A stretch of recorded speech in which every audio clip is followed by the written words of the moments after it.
Hello and welcome to Turin for the Champions League Final Four. It's semi-finals day, Saturday. The winners of the matches this evening will go through to tomorrow's final and compete for gold. At 5:30, it's a huge game. The reigning champions, Perugia, are up against the underdogs from Warsaw, competing in their first ever Champions League Final Four. Then it's a big game. Zawiercie, they lost in 5, remember, a year ago to Perugia, will go up again against a Ziraat side with Namir Abdelaziz and Tomasz Fornau as well. Here are Perugia just making themselves present a moment ago. We're going to try and get some interviews, but sometimes these things are easier than others, as we might see. Should we see if we can get... Giannelli has interviews, sorry. He's already going to go for an interview. But for Perugia, World Club champions now. And that's another step forward, Italian champions. And this evening they're up against the Warsaw side that will come here as underdogs. No Bartosz Bednosz, who's been on incredible form in the CEV Champions League this season. Potentially, even though he's played for some of Europe's very best, his best season has come in a Warsaw shirt. So what do? They turn around to Bartosz First, who's going to play probably the biggest match of his life on the outside in his first season for Warsaw. They can rely on the likes of Kevin Tilly, though, the French Olympic gold medalist, playing on the left side, and Linus Weber on the right side, who might just share that time with Gomułka as well. So for Warsaw, a bronze medal in the Plus Liga. Tonight they're going up against the European and the World Club champions. Perugia had to wait a long time to win their first ever CEV Champions League. Lightning could strike twice as they look to win on home soil this evening. As we saw, Perugia already in there. Is a lot happening behind the scenes here in Turin, as Torino, I think, are about to kick off in Serie A just across the road as well. So it's a big night in Turin for sport as well. We just saw Simone Giannelli walk through there. He's been ever present again this season for Perugia, and you'd expect him, as always, to start. He's also looking for his second Champions League title after years at Trentino, where it always felt like he was the bridesmaid. Last year, he certainly was the bride. Perugia have already made their way in. Our team of photographers making their way out. And in that second game, I think we really have to be on our toes. Zawiercie, known now as the Polish champions for the very first time, up against the champions of Turkey in Ziraat. And in Ziraat, they're playing a team that haven't lost many times this season. The Super Cup, the Cup is theirs as well. With Namir, with Fornau, and with Cleverno, they have a world-class outfit ready to take on Zawiercie. But in Zawiercie, they have a strong, strong unit, and that was evident last year. 9 of the team remain from last year that have come back this year, the same as Perugia, I'd like to say. So it could be a very similar final if those two teams were to meet again. If we have a look around, I don't know if we should go for a walk, or shall we wait for Warsaw to arrive? I think we should wait for Warsaw to arrive. Underneath the guidance of Kamil Nalebka, who's the Polish statsman, assistant coach of Warsaw. All of a sudden there's a change in the coaching staff. Warsaw are some story in this Champions League campaign. Started terribly, lost to Montpellier, lost other group games, but as the going got tough, they sort of got going, and that's why they're here, having beaten Lublin, yes, Wilfredo Leon's Lublin, to be here this weekend in Turin. And you just feel that this is going to be a tough evening for them, and they're going to have to rely on the connection of the group to see themselves past the Perugia team that are so well balanced in everything that they do. We're not far away from liftoff. We're having to wait for this bus for a long time, but it's okay. I'm used to waiting for buses, as you probably are as well. We look at the small things this evening that could decide everything. Can Warsaw serve well enough? Can they put the passing unit under pressure? Will Perugia start on the outside with Semenyuk, Plotnitsky, which you'd imagine would happen because Yuki Ishikawa has only started 3 Champions League games this season and wasn't part of the outfit for Perugia that beat Lewie for the Italian Championships either. But Warsaw, without Bednosz, let's see what Bartosz First is really got on that left side. They also have Brandon Coppers that can come in, the Canadian outside. And remember, they had Alexander Slivka come back to Poland and sign from Hulkbank after what was a poor season for Hulkbank in the CEV Champions League. Last year's 4th place finishers, Hulkbank, ending up bottom of their group, even with the likes of Kazitsky playing for them, Sokolov, Slivka. Slivka's had his fair share of injury problems, that's for sure. He joined Warszawa to help them in their playoff match in Plus Liga. He certainly did help them win that bronze at the expense of Rozovia, but Slivka can't play here this weekend due to a cut-off point. He's already played for Holtbank, and it's too late to make late changes. Otherwise, everybody would be doing it, and in turn, you could change your entire six or your key players for these big games. Warszawa, where are you? We're waiting for you. Come and get yourself in here. Imagine if somebody's watching on that bus.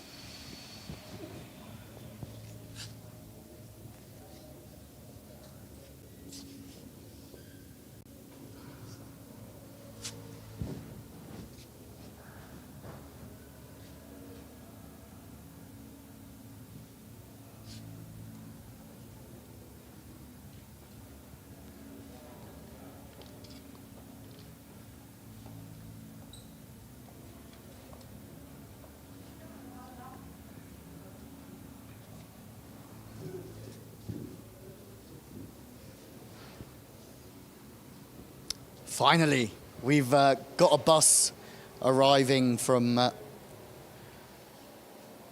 Projekt Warszawa. A loss to Lublin in the semi-finals of Plus Liga. Lublin took their revenge from the Champions League quarter-finals in the league.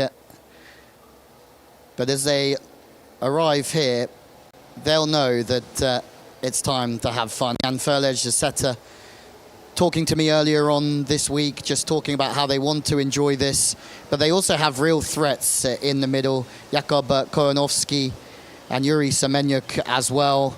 We know that they certainly will pose a threat to Perugia, especially if that first pass and the reception is solid. Damian Vatashik, 2018 world champion, 37 years old now.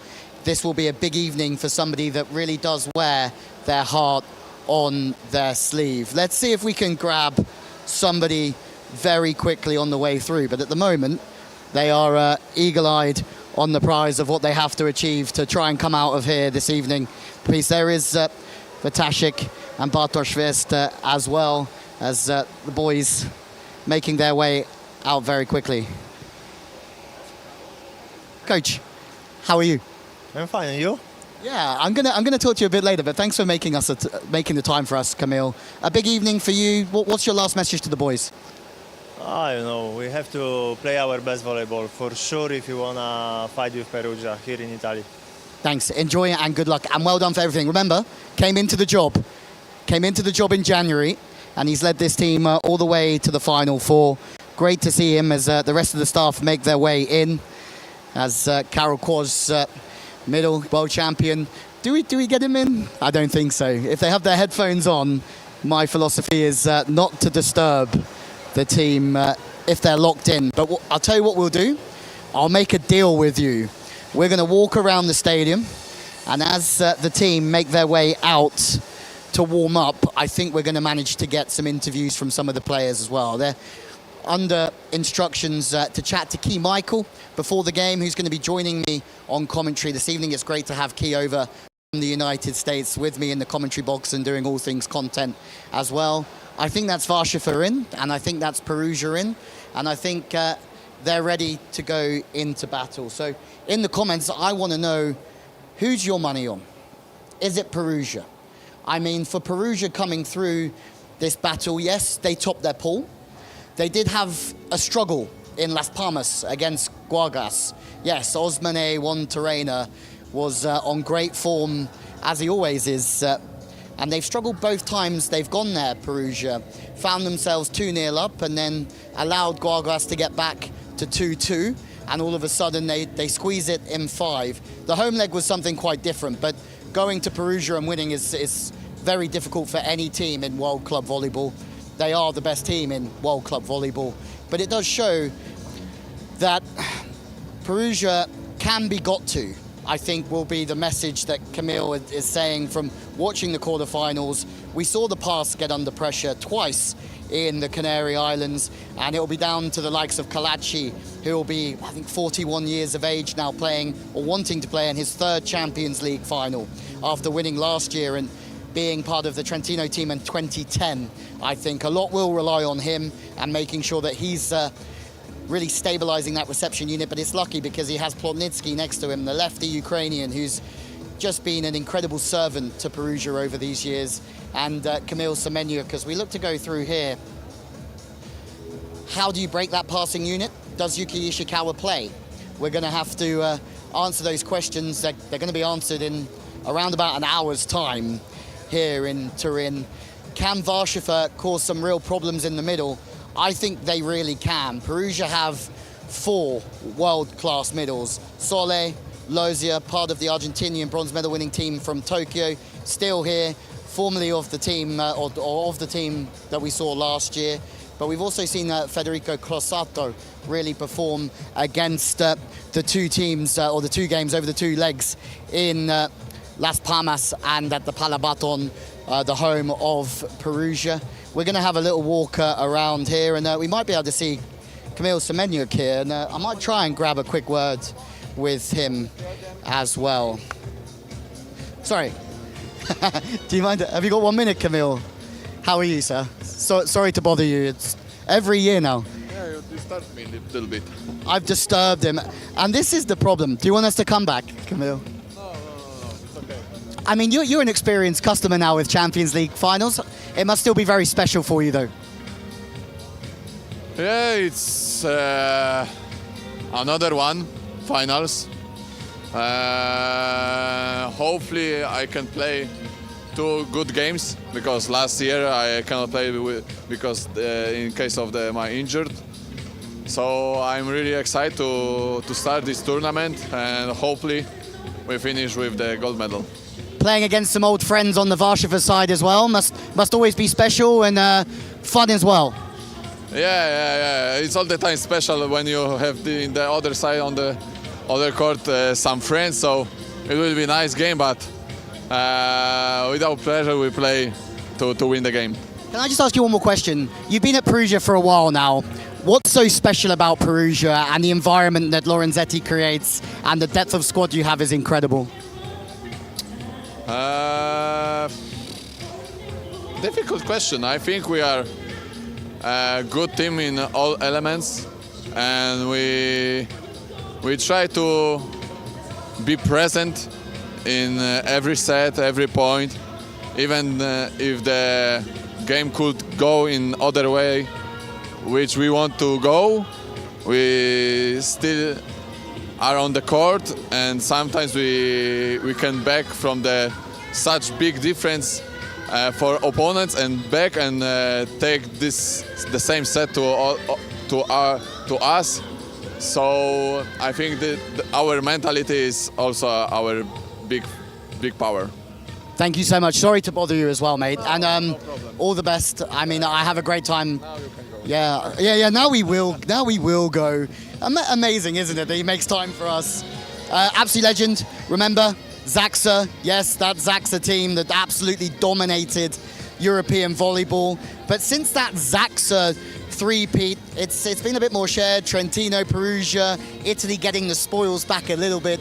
Tonight or this weekend, Poland have 2 chances to get back on the top of Europe. Zawiercie, the champions and the bronze placed or the bronze medalists from Plus Liga Warsaw. It's great to get some insight though. As we have a walk around, we're going to have a good walk as well. As let's see who's out. I think can I is the question. Can I, or is it too soon? Maybe after the game. Okay, thank you for the content as well. But good luck, and it'll be a great game. But always thanks. Okay, exactly. This is the thing about the walk around. Is it's a little bit like my dating life. I have to throw myself into situations knowing that I might just get rejected as well. But if you go back and have a look or on the CV channels, you'll see that Wasim Bentara, Tunisian right side, has had another brilliant Champions League campaign. He was so much fun in the content games that we've been running this week, and keep an eye on the CV YouTube channel because there's lots of good content behind the scenes happening that we're going to release this weekend, but also over the coming weeks as well. Let's have another little walk, shall we? And we'll see who else we can annoy and get some interviews of. Just because they say no to the camera doesn't mean that they're not amazing guys. I've certainly found that out myself over the past, few years now, I guess. Up the top here, that's the commentary box up there. That's where Key and I are going to be residing over the next 4 games for what will be a belter. The second one, Fornal versus Popivchak, formerly of JSW, now playing against each other, looking for their first Champions League title. Namir Abdelaziz looking for his first Champions League title with Ziraat. There's so many stories popping out of this. Kevin Tilley, his first Champions League Final Four, although he's got 2 World Championships with France. Trevor Clevenot, he's here, a 2-time Olympic gold medalist for France as well. So it's not just about this first game. The second game's going to be a humdinger. And on the right side, we know that Namir Abdelaziz, with the serve and defensively, is going to be a threat. Clevenot and Fornal on the left will provide that support. But they're a right-side heavy team, Ziraat, and I think that Abdelaziz is going to get a lot of the ball again this evening. He's had games against Trentino where Ziraat have won, and he scored 35 points this season. You feel, though, if Ziraat are going to have to do this, they're going to have to do it against a very robust team who are very good statistically at absolutely everything, without potentially being the best at anything. So they're right up there in the stats in terms of passing, hitting, and blocking as well. So we're going to see a unified Zaviercia team against, I think, the firepower of Namir and Fornal and Clevenot. So for me, that's a mouth-watering test coming up for both teams at 8:30 local time. For Perugia, they are so balanced in their offense. They have a right side in Wazim Bentara who gets set as much as everybody else, and that's not necessarily a rarity, but it is more common in other teams than it is in the Perugia side, because Giannelli can dish the middle. He does run the pipe so well. He can run to the outsides, and he can really share the spoils of the offensive strategy, and that will be huge this evening. Warsaw have got to bring their serve and block game, and they have to be patient, because I don't think if Warsaw are going to do this, they're going to do it in 3. So there's going to be times where Perugia certainly do heat up. Can Warsaw sort of hang in there and do their best as well? I'm very cautious now about heading around. We might just wait a minute. Have a look at Kevin Tilley over there. That's my first guy that I want to see. Look at him over there. Keep it on him. Go and see him. He'll be welcoming. And I think this is the vibe that you get from Karol Kłodź and Kevin Tilley.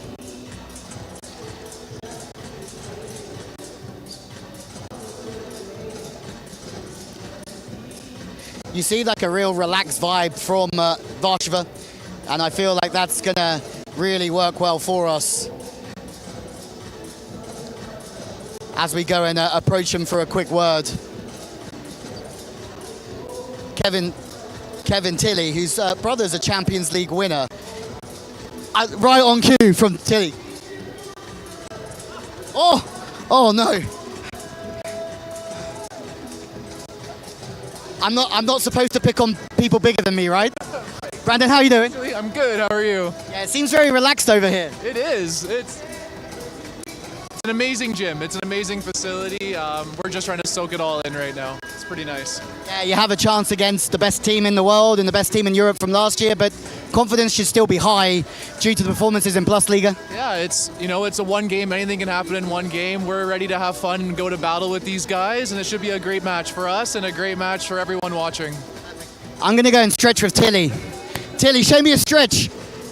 Show me a stretch. Get me loose. Yeah, let's play. What? Fun? No, the trivia game. Okay, the bounce. How good you touch? Oh, not that. My touch is good. Watch. See? What are you worried about here? How you doing, mate? First Final Four? Yeah, it's first Final Four. It's good. It was good. Let's have fun. Yeah. I mean, but your team's great TV here, by the way. Seeing me bend over and talk to you. Yeah, first Final Four, but you guys are built on resilience and you have a lot of character. Yeah, I mean, we've had a difficult path. We're here. I think we're excited to be here. We worked hard to get here, and let's have fun and see what happens, you know? Perfect. And for you, I mean, you're very relaxed, but you said to me your last words leaving the hotel was, I'm always serious, but it's always fun. Yeah, I mean, once it starts, always serious, you know. But we try to, through the series, try to find the fun, and you know, this team finds this fun too to get together, play together, and we enjoy it, and we can also be serious. Good luck, mate. I won't keep you any longer. I almost left you a pair of Ray-Bans as well. I need to warm up. Get out of here. Can you help me get up? Yeah, I know. I mean, the knees are struggling here. Guys, thank you. I mean, I feel like Yuri Semeniuk's just looked at me and he's just looked the other way. Let's see, Jan, have you got one minute or is it okay? How are you feeling, mate? Big night for Warsaw, big night for the team. What's it going to take against Perugia this evening? I think we motivated team tonight. What it will take, for sure, play our highest level from the beginning to the very end if we want to beat them. So we'll see. I think we are ready. We are excited for sure, and we have a good energy inside the team. I can feel it. So we will see. You have a great energy. I've been able to see this the last couple of days. Thank you, and all the best, and speak to you afterwards. Thank you for making the time. I appreciate it. Amazing. Let's keep walking. That was cool, huh? I mean, my knees are super struggling, down to the fact that Kevin Tilley had to get on the floor with him as well. But you do feel that the energy is special with Warsaw. They know what they're up against. They know they're up against the Perugia team that don't lose very often. But at the same time, there'll be a belief there, that's for sure. As we walk around, boys playing a bit of short court as well.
Should we go and see who's over here? Guys, how are we doing? We're going to see who likes the camera and who doesn't. I think they're just getting their orders from their management this year. As always, this takes a village. CV have done an unbelievable job, as they always do. But it takes so much from the Italian Federation, the volunteers, to put an event on of this magnitude, and really is a special arena. I've only literally just arrived here before the live show, but you can see that there's no job left to do. It's phenomenal effort. I want to try and speak to some of these guys because usually they're good fun. They let us know who they support. They let us know who their favorite player is. And we find out that usually they're the next generation of volleyballing talent. So let's see. Guys, how are we doing? Buongiorno. Yeah, everyone good? Yes. Who's going to win the Final Four? Perugia. And you support Perugia? Yeah. Yeah? And you all play volleyball? Who do you play for? Yes. Volley Savigliano. Valchisone. Who's your favourite player? My favorite player is Simon, Robert Landi Simon. Giannelli. Nicolo. Really? Nice. Okay. Not only have we got young volleyball volunteers, we got people who seriously know their stuff when it comes to volleyball as well. Let's continue having a walk around, shall we? As on this live show, not everything goes plain sailing, but we're doing okay. I don't really want to disturb these guys at the moment as they're really locked into their warm-up, but I know Yuki Ishikawa is there, and we will. Yuki's usually really good to chatting to us. He was great for chatting to us last year, so yeah, I'm hoping that we can get a quick minute with Yuki Ishikawa as well. Let's keep walking around though, see who else we can find. Right, let's just keep going. We're gonna ignore these guys, and not quite ignore them, but pretend we're not there. Can we get out there? No. Oleg Plotnitsky there just taping the finger, making sure he's ready to rumble. He's been the most used outside for Perugia this year, and he's always on top form. Oleg, good luck this evening. Enjoy. They're going to get a quick shot of you. Can we have one minute? Is okay? 1 second. How are you feeling? Good. Like always. Yeah, I mean, you have such a great side, and you can really lean on last year's success as well. Yeah, let's see, because Warsaw now is like also playing so good, like, you know, they finished the championship like with, I think, in the good rhythm and with good results, and yeah, they don't give you some gift or some errors, you know, like they're always clean, and it's like really their main, I think, main power. So yeah, we have to be focused 100%, maybe even more, like, and play our match. You've been at Perugia for a long time now. Do you still savor this weekend, and so special for volleyball players and fans alike? Yeah, it's so nice, you know, like I enjoy it really every time, and yeah, you can see also our fans, like they're always with us, like, and it's really like one more player, like, you know, we have. And this evening in Italy, it's going to be like that, man. I won't keep you any longer. Yep. Thank you so much, and congratulations for everything. Right, we keep going. Hey, mate, how are you? We keep going.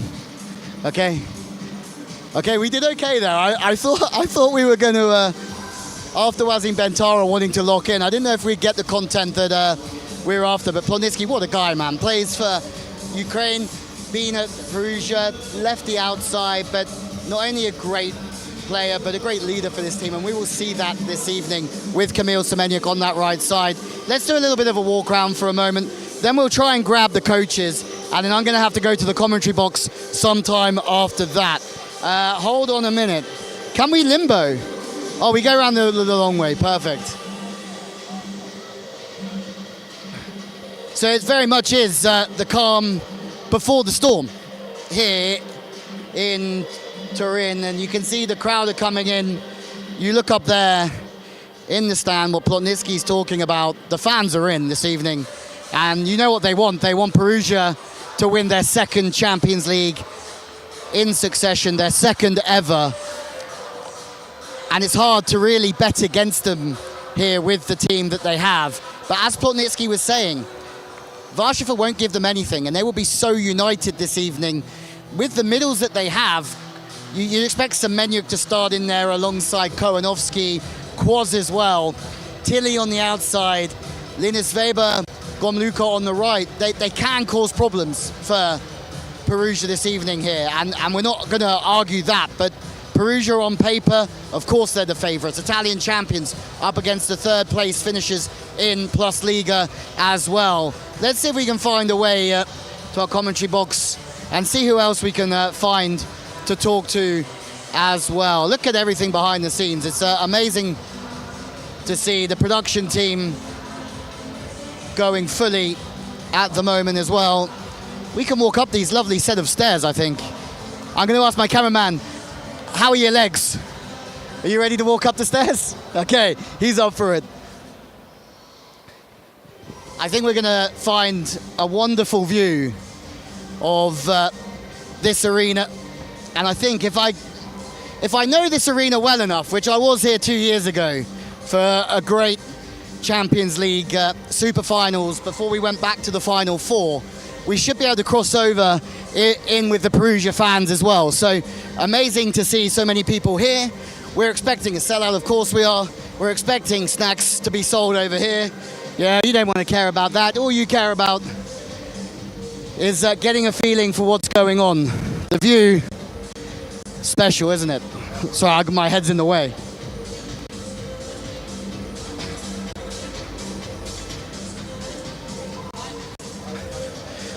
Oh, boys, we got some Polish fans here. How are you? English. Yes. Yeah, so what's the question? I haven't asked one. Now I can ask one. Where have you traveled from? We are from Belgium. You come from Belgium? Yes. Amazing, but you're supporting who today? Warsaw? Yeah, I support Warsaw because I know the player, Yuri Semenuk. He's my friend, so like... Amazing. Yeah. He's had an amazing season. Yeah. I think if he has a good game this evening, yeah. I think they have a chance. Yeah, they have a chance, but Perugia, champions of Italy's... a bit difficult match, but good match. And you watch a lot of Plus Liga as well? Yeah. Amazing. I travel all the games from Yuri Semenuk near the Belgium. Project Warsaw, visit Lewie. I was there, so I support Yuri. Because he spent 1 year at Mosaic? Yeah. That's why you're a Mosaic fan? Yeah, Mosaic won the Belgium Cup. Yeah. That's super. Yeah, he spent 1 year at Mosaic, then he was back in Ukraine, and then here he is playing for Warsaw. It's been the perfect move for him, I think. Yeah. Now alongside Kolanowski, Kwoz, you have Tilly, no Bednoj, no Slivka. No Bednoj, is that a big problem for Warsaw? I think no. Yeah. Oh, you think so? You think they're going to win? I guess so. Like a good match, I think. Well, let's hope so. What was your name? Artem. Artem is my name. Artem, lovely to meet you. I'm Lewie. Nice to meet you and thank you for coming on. If we want a commentary box, that's where we're going to be situated this evening. Myself and Key Michael bringing you the English commentary live here from the Inalpi Arena. Arrivederci. How's my Italian? We're about to find out. Let's keep walking around. We still have a good connection here, right?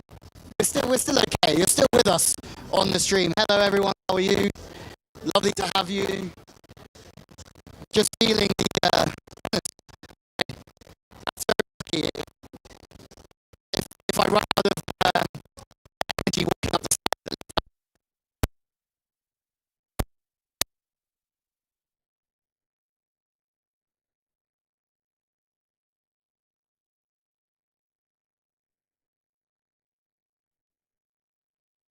Forward to the game? You're looking forward to the game? Yes. I mean, tomorrow. Today and tomorrow. 2 wins away from back-to-back Champions Leagues would be very, very special for Perugia. It will be very special. The best team in Europe, so it will be amazing. We are here to enjoy and supporting Perugia. Who's your favorite player? Giannelli. I could have guessed Giannelli. Do you play? Yes. What's your position? Outsider. Outside spiker. That's amazing. So more of a Semenuk sort of player. Amazing. What was your name? Gaetano. Gaetano. Lovely to meet you. I'm Lewie. Lovely to meet you, Dad. Enjoy the show. We keep going. We move on. We just keep going. You want me to go back again? Okay. The team here let me roam. Go to because I roamed too far. How are you? Great to have you here. Perfect.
Signore e signori, benvenuti. Vi chiediamo di prendere visione del video riportante le informazioni utili riguardanti la vostra sicurezza.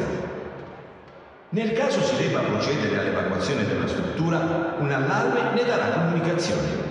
Mantenere la calma e seguire le istruzioni impartite dagli steward e dalle indicazioni dei percorsi d'uscita. Non esitate a comunicare tempestivamente ogni necessità agli steward o al personale di assistenza sanitaria. Grazie per l'attenzione e buon divertimento.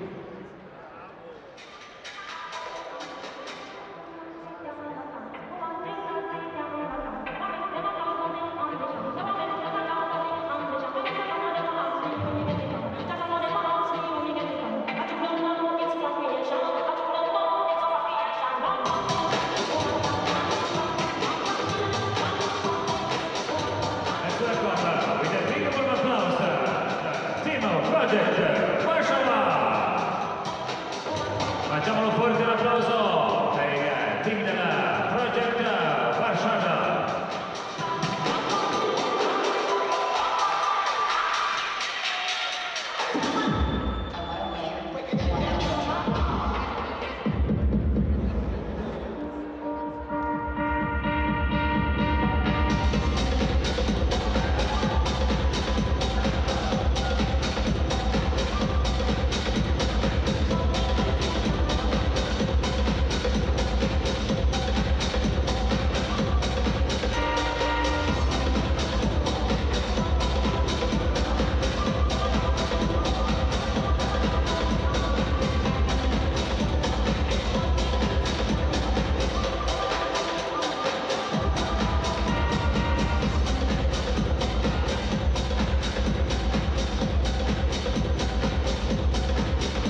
Squadre che cominciano l'official warm-up and Lett.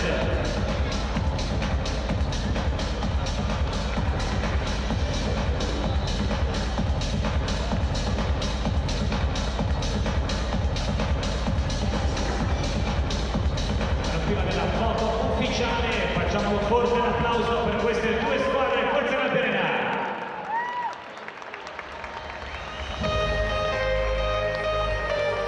Official photos of these final four for these two teams.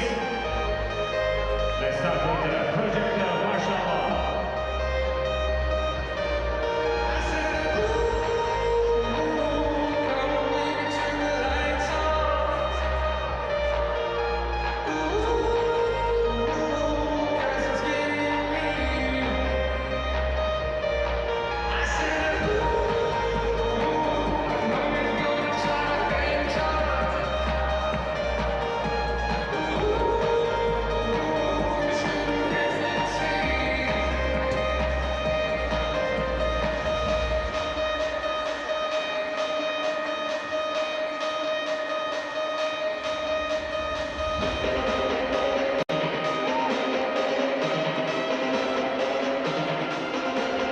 E ora la foto ufficiale per Sir Sicoma Monini PERUGIA.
also there for the Warszawa side. I'm so excited to see how that balance plays into the match, because again, the more balance you have on any given team, the better you're going to do. But going up against someone like Perugia, you have to be giving them a lot of options, a lot of things to have to be coming at Perugia. Front court, back court, a little bit of right side and left side. You cannot rely on just one player. The stats say the messier that this gets, the more it favours Warszawa. On paper, the cleanest team offensively are Perugia in this Champions League campaign. But Warszawa, as we said, changed coach halfway through the season, brought in Kamil Nalepka, and all of a sudden their fortune started to change. He said he simplified the offense, went back to a higher system, and the likes of Bartosz Bednarz really started to profit from that. They will struggle without him, that's for sure. But let's a quick word about somebody coming in is Bartosz Fest, who hasn't played on an evening like this, a scale like this. Do you think he'll feel the pressure, Key, or do you feel that he's got nothing to lose? Oh, I think that the pressure is kind of the whole story of this match. It's how one team deals with it and then the other one, you know, one coming in as the favorite and one very much as the underdog. Pressure can be a privilege, but also it can be something that can break you if you're not ready for it. So I'm really excited to see how he will respond. Like you mentioned, it's his first season playing in this big team. He's only ever played in Poland. I think he has one national team experience, one VNL. His best finish was a bronze in the Polish league. He hasn't necessarily been at this level, so to step in and try and fill those shoes, first of all, is a huge ask. And second of all, on this stage to do it that's a question mark yet to be answered. Warszawa looking to go somewhere their club have never been before. But they have the powerhouses from Perugia. For Warszawa, they won the Challenge Cup in 2024, and what a big evening for that man, not even 30 years old. This will be his last evening as the head coach of Warszawa before the new coach comes in next year, that I am not going to share with watchers just yet. The stage is set for the CEV Champions League Final Four. Perugia's, on paper, will be the favourites, but that means absolutely nothing this evening. A Warszawa side that defeated Lublin and Trentino on the way through, fear nobody. But for Perugia, they just don't understand losing. The Italian champions once more, up against the bronze medalists of Plus Liga, to see who goes through to the final of the CEV Champions League tomorrow, and will face the winner of Zawiercie and Ziraat Ankara.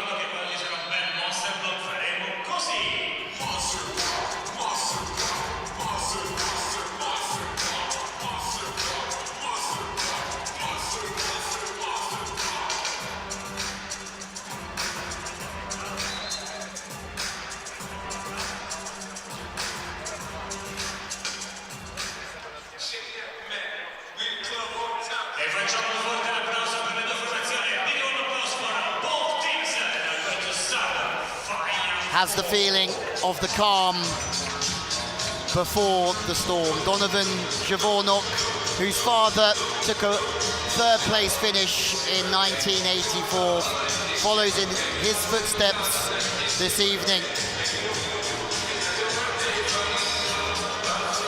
For the Perugia side, the World Club champions led by Lorenzetti, whose first Champions League loss was in 2002 as a coach.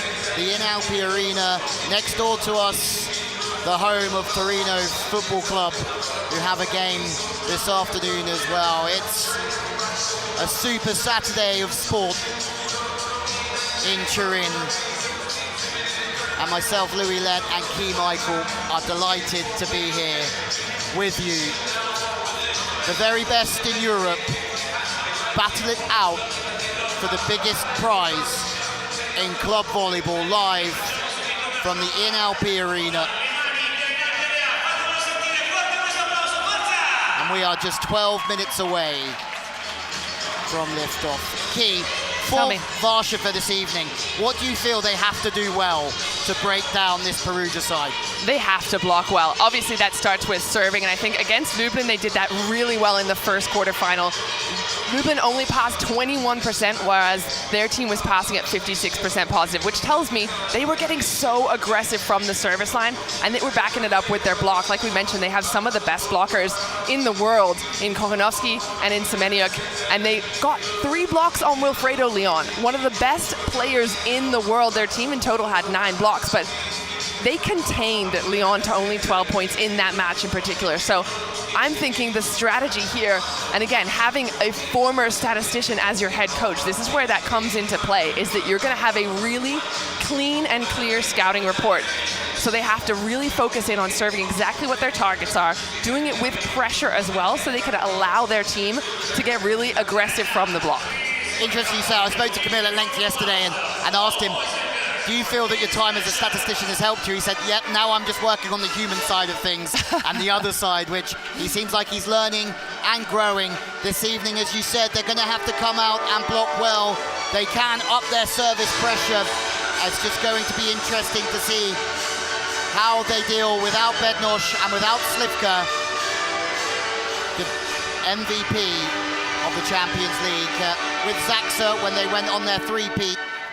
Signed for Warszawa after the end of the season in Turkey, which wasn't the best one for Holtbank, who were here and took a 4th place last year. Slivka not allowed to play in the Final Four. And it just makes me remember last year where Butryn was struggling for Zawiercie. Grosse was not allowed to play in the Final Four. Ensing stepped up. And then Butryn off the bench was superb. If we have a Final Four like we did last year, we are well and truly in for a treat.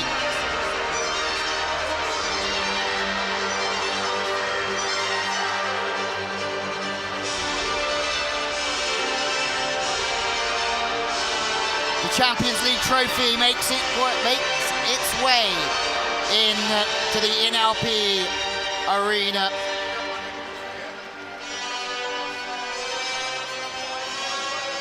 So much history and so much prestige within this event.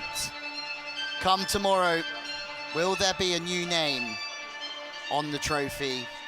We'll have to wait and see. Perugia are looking to go back to back. Zawiercie, Zirat and Warszawa are looking to get their name on the trophy for the very first time.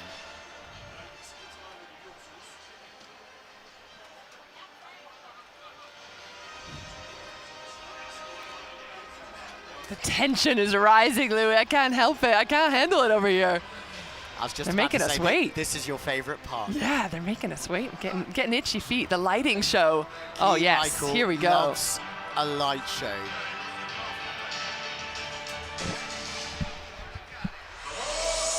We're back in Torino for the first time since 2023. A final won by Zaksa. Since then, it's been the Italians that have topped the Champions League. This Final Four, will it be Italy, Turkey, or Poland that leave with Europe's top club volleyballing prize? Let's get this show on the road.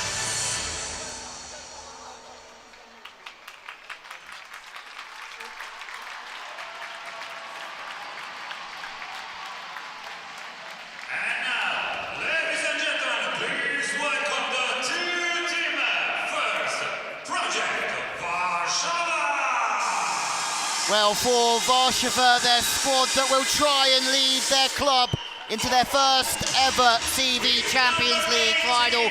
Damian Vitashik experienced at 37 years of age.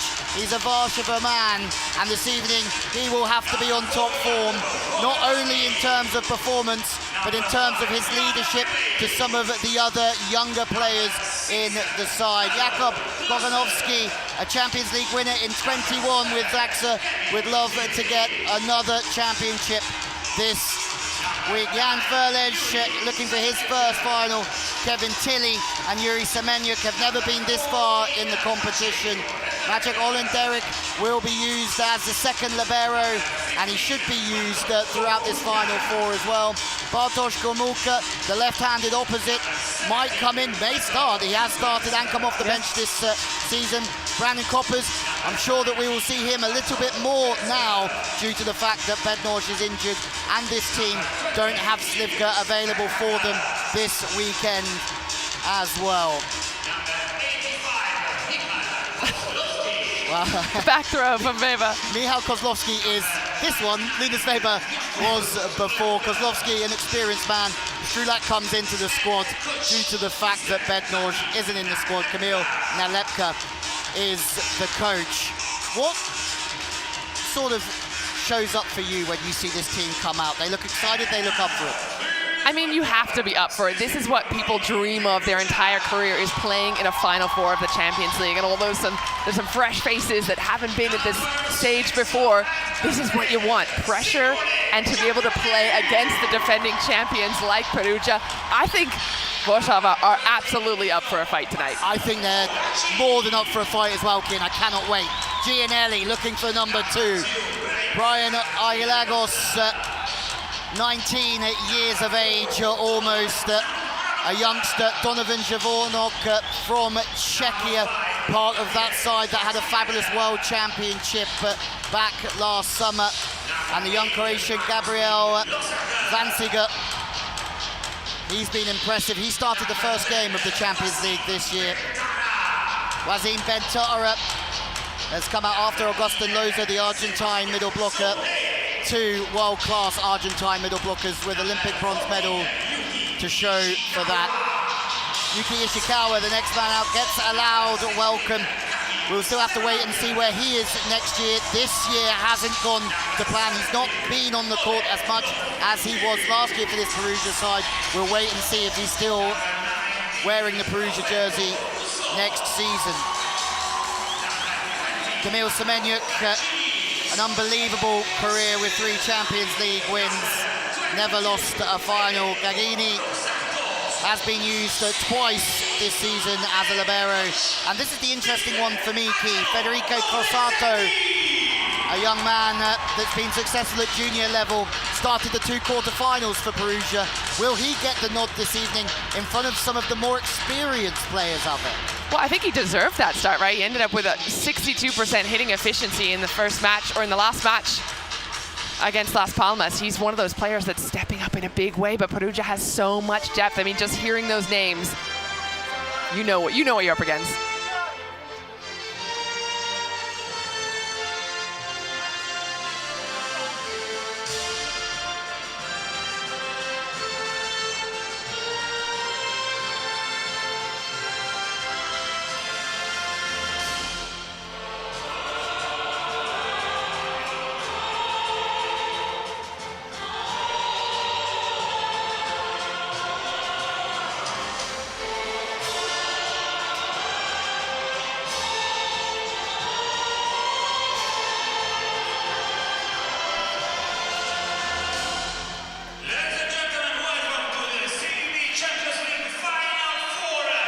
The Final Four is about to get underway here in Torino. And we are almost ready to meet our first 6. For Lorenzetti, he could put out exactly the same 7 even that started the Champions League final last year and won it. We don't think that will be the case, but he has so much luxury to choose from. It's almost ridiculous. For Nalepka, as we said before, his hand has almost been forced with injuries, but he still has a lot of depth in the middle. We haven't even spoken about Karol Kłos, who's a world champion for Poland. as well. So he has luxuries on the bench that he can lean on. It's going to be interesting to see how both coaches start this evening. Before we do meet the players, it's time to meet our referees.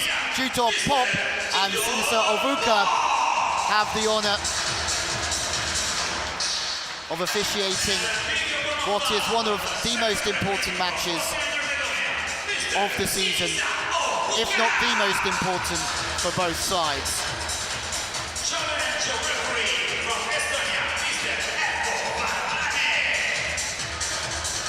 Well, the starting six is Bartosz First is the first name on the team sheet.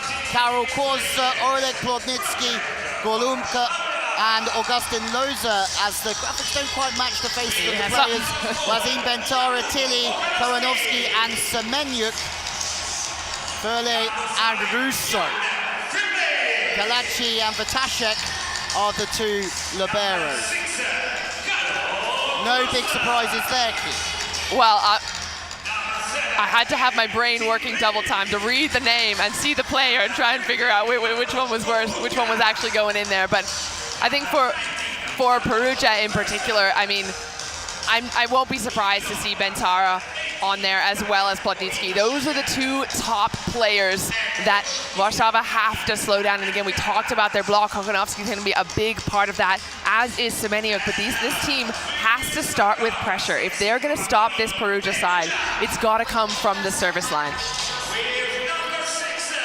Well, for Giannelli, he's been ever present this season, just like he was ever present in last season's Champions League campaign. He's just one man that you cannot afford to drop. For Loza, this is just his fourth Champions League start of the season, which is maybe surprising that he has got the nod after the likes of Crossato not being in the plans of Lorenzetti so much. Plotnitsky, no surprises, he's been the most used outside for Perugia this season. And Russo, there's no shock there either. He started 6 of the 8 games so far. For Kalachi, a big hug with Lorenzetti. It's not the first time that Lorenzetti has signed Kalachi with his long-term placement as the coach of Trentino either. So it's Russo in the middle with Loza. The stats man looking at his board, making sure he's dotted the I's and crossed the T's. Two coaches with a different skill set maybe, at different ends of their coaching careers, maybe, but you just cannot underestimate Warszawa and Kamil Nalepka after the impact he's had coming in halfway through the season.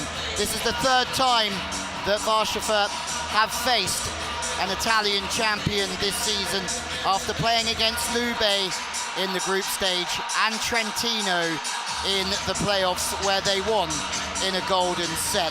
For Warszawa, their only European trophy is that Challenge Cup win in 2024. For Perugia, that was such a big occasion last year for the majority of this squad, and they would love to top Europe once again. The fans are in for Perugia Key, and as Plotnitsky told me earlier on, they will be their 7th man on court. Well, they've already made an impact on the match, throwing off some celebrations before the match even started, making the players, turning the players into janitors before they even get started playing volleyball. But that's the enthusiasm that is here in Italy, and we absolutely love to see it.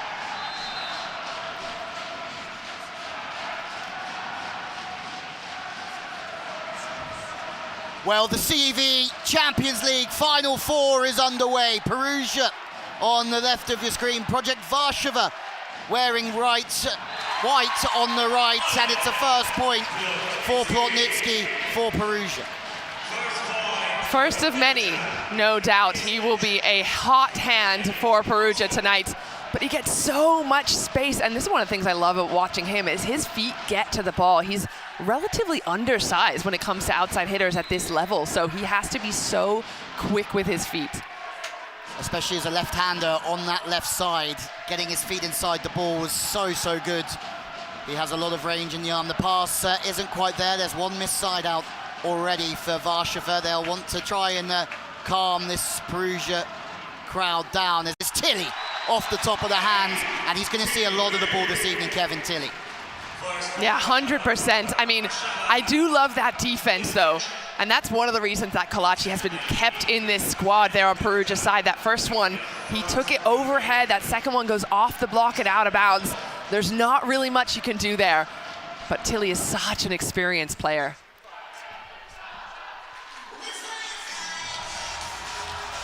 Well, he's played in China, but part of this golden generation of French players from 2015 that won the European Championship and then went on to great things, the likes of Grebennikov, the likes of Engapeth. Tilly aging like a fine wine in his career. Through the middle they go, and this will be maybe the biggest battle of the evening so far. The first pass is there for Perugia and Kalachi. There's that backcourt that's going to be huge for Perugia. Again, we talked about a lot of different areas firing Semeniuk, aka Mr. Reliable in the national team. I'm expecting to see a lot of backcourt attack from him. The tempo that Giannelli can set, the speed that they can run the pipe at is quite frightening. But for Tilly, one off the hands and then one over the left shoulder, and a smile lingering underneath the net for the French international. And that's such a French style of playing, right? The French team is known for those kind of crafty shots, those sort of half-moon swings. Goes up, he sees the block, and he just throws it. There's no chance of that being defended. It's a good start from both sides. Gormuka, who's in for Weber this evening. Weber heading to Korea next season as he's beaten defensively, and once again it's Loza. And Giannelli has already started this game very, very well, Keith. I mean, he always does, right? He has such great vision, and especially use Lozer on a transition play, right? The defense on the other side, just that split second late to get his hands in front. It's going to be an interesting night in the office for the Warsaw middles, who have already been made to move and work. Tilly 3 from 3 on the outside. 3 different swings with 3 different speeds.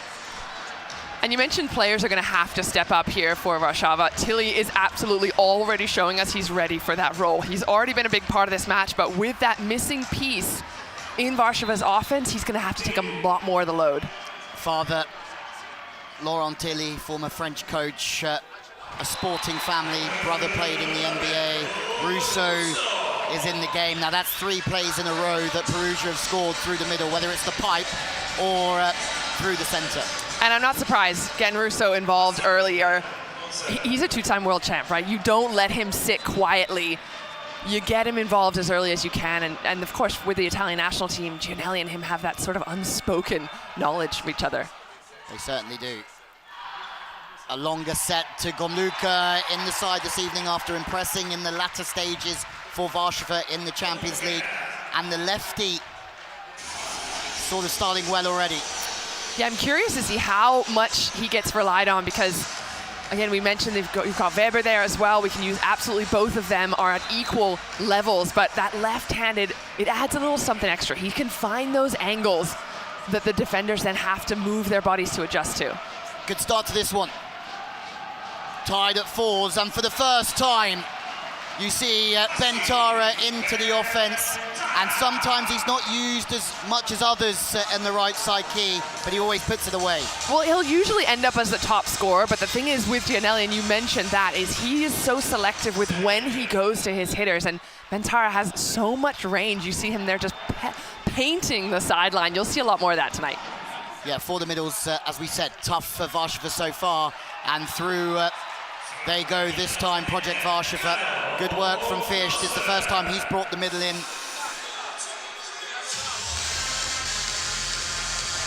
Yeah, just controlling that pass, keeping it up there in a good position. Quash is someone who has so much experience with the national team. Absolute legend among legends when it comes to middle blocking. Yeah, Karapors, another one that's placed not secure in the team this evening with Semeniuk, but he does go with experience, and rightfully so. 2014 world champion Karapors at the start of his career with the likes of Marius Vasily, Vinierski, who we'll see on the side this evening for Zawiercie. So there's a lot of experience. Bit of a content creator himself as well. Yeah, takes one to know one, doesn't it? Through the middle they go again. Furley is starting to pull some strings. Both teams trying to work the middle to try and hold the opposition middle blocker and then go to the pins. And that's the thing, I think, if for the lay person, you might think who's the best in the world, and you see the stats and you don't see that many attacks out of the middle. So you might think, oh, they're just not used as much, but they're used strategically. And exactly to that point is you have to establish that zone, even if you're not going to use it in the difficult moments, because the blockers have to think twice before they just camp out on your big opposites. And that's something that makes Perugia so strong, as you said. The balance of the play from Giannelli. He uses the pipe, holds the middle, runs the middle, holds the middle, and then goes to Bentara. So maybe Bentara is hitting with a little bit less pressure than we might see with the likes of Namir Abdelaziz later on, who's going to be set a lot of balls for Zirat, I can assure you. Yeah, that's kind of his role in every team. Set Namir and let him unleash. Yeah. Passes a little bit out, so no middle available. Gomluka does well to get his feet to the ball, but the defense of Semenyuk is strong. Back to Bentara, and twice he's been set, and twice he's made life look very easy. The thing is, they're also getting him that ball wide enough. The blockers on Warszawa's side, they're keeping it in. Look at Tilly where he finishes here. He's giving so much line to Bentara. There's almost 3-4 ball widths there for him to choose. And it's just easy pickings for him. He takes a bit of heat off it and he goes just with precision instead. Yeah. And Tilly might say, if I take the line, he can hit sharp angle. That's the problem. That is the problem. As we saw in the women's Final Four, Tijana Boskovic on the right side, hitting just about every angle possible. Gomluka, a fellow lefty, tries to find a gap. Kalachi can't save that one. And Warszawa are back to one. So far, both teams are figuring each other out, and we're learning a lot. Yeah, and I think this is kind of the stage where the setter's going to be a little bit creative, right? As long as the pass is there, which it has been for Warszawa for the majority of it, you can start to kind of pull some strings and establish some different zones. And again, it's all about that kind of push and pull with the blockers and defenders on the other side as you kind of show them something, and then later on in the set, you might change it up. Warszawa go on the front court receiver, and for a third time, Bentara puts the ball away, almost first time of asking. He's having way too much success on that right side going line, especially in this particular rotation. He has to run all the way around the back court. He almost sneaks past Tilly there. He's almost an afterthought for the outside blocker, but you just can't let that be the case. But again, that goes back to Perugia having established other zones. They're playing that cat and mouse game. They certainly are. Plotnitsky winds one up, and Gomluka puts one away. A battle of the lefties, but so far, Warszawa don't look nervous. They don't look like they're going to step back from the big moments. And they have no reason to, right? We mentioned it's a David and Goliath setup. So if you're the underdog, you have everything to win here. For Warszawa, they have nothing to lose. If Perugia wins, okay, that's probably what was expected. The world of volleyball would agree that they are the favorite in this match, but that's when you can go out and play with absolutely nothing to lose. Back to the line they go again.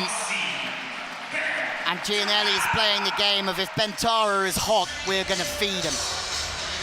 And that's typically the case. There aren't many nights at the office where Bentara's not been hot, but you know, that width that Giannelli is giving him is just butter. It's on a plate for him every time.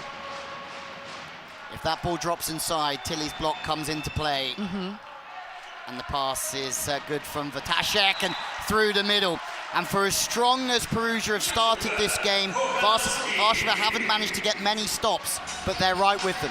And I love that the passing has been on point, because the fact that the middle's been running so often, even in the early stages of this game, Kochanovsky getting a big piece of that and hitting high pass through, so that tells me the passing is on for Warszawa. Yeah, Kochanovsky part of that Zaxa team with Tony Uti, Lucas Kasmarak, Slivka, Smith, Zatorski, that won the Champions League in 2021. But the middles so far, I can't remember the middles being stopped in this opening half of the set. Both setters have been confident and comfortable to go there. And we kind of knew they would be, right? We talked about this a little in the opening. This is going to be a battle of some of the best middle blockers in the world. You're spoiled for choice on these two teams. Both of the liberos have had a lot of early action. Vatashik this time puts the ball in very nicely. There's no opposite play this time. Plotnitsky through the pipe quickly. Tilly with the free ball. Warszawa have to put their seatbelts on here through the pipe. Tilly, what a dig! But it's wide of the play, and as soon as you get the free ball, Giannelli loves to set the pipe. And he loves to set it fast as well. And I think that's the difference between lower level teams and someone like Perugia. That ball is just over the shoulder of Russo. There is barely a split second's difference between if the middle had hit it and the backcourt hits it. And that's what makes it so hard to block. Timeout from Warsaw. It's been a frantic start to this Final Four, but they're struggling to break Perugia, who have had a lot of success offensively so far. No matter where Giannelli's throwing the ball, they've had a lot of success. Bentara has been unstoppable.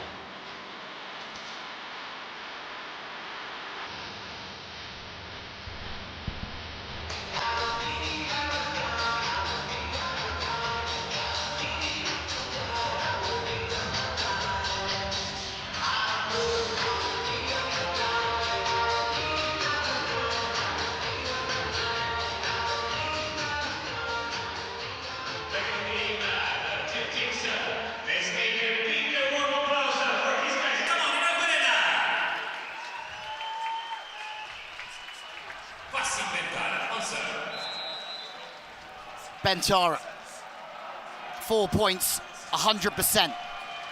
Hasn't been dug, to my knowledge, as of yet. Fatashik the target to the middle. Furley goes again. 3 up in the Warsaw block, and finally, something goes the way of Warsaw. That's a big, big play. And it's a setter that gets his hands on it. Yeah, getting 3 hands, or I should say 6 hands, 3 bodies in front of this is exactly what Warsaw need to do more of. That out assisted play, you're not going to get a lot of those opportunities when you're playing up against Perugia. So those are the moments when you have to be really disciplined in those things like putting up a 3-man block. It's a good timeout, but they need a little bit more. But Bentara on the right side, whether he's on the 10 attack, whether he's on the front court, still unstoppable. And you called it out earlier. We were saying, look, they're giving him way too much line, but as soon as you change it up, and I have a feeling that the blockers of Warsaw took a little more line on him, he's just going to go the other direction. He sees that ball, and this one, in fact, there's a seam there for the taking, but he's just got that vision. Tilly just stepping up into that seam, but still can't quite make the dig. The service pressure is there. Tilly the target. Tilly on the pipe is also going to be a threat, but they go to Fisht. Doug from Kalachi, who's just on the edge of the Perugia block waiting. And finally, there's an error from Bentara, but only to save the side out of Warsaw. Yeah, the first time we've seen him put a foot wrong, or a hand wrong, I suppose we should say. It's a beautiful dig from Kalachi, the 41-year-old, still going strong. Bentara trying to show us all the range he has, that going out by just a couple of inches. I mean, again, 3 blockers up on him, so Warsaw have done their job.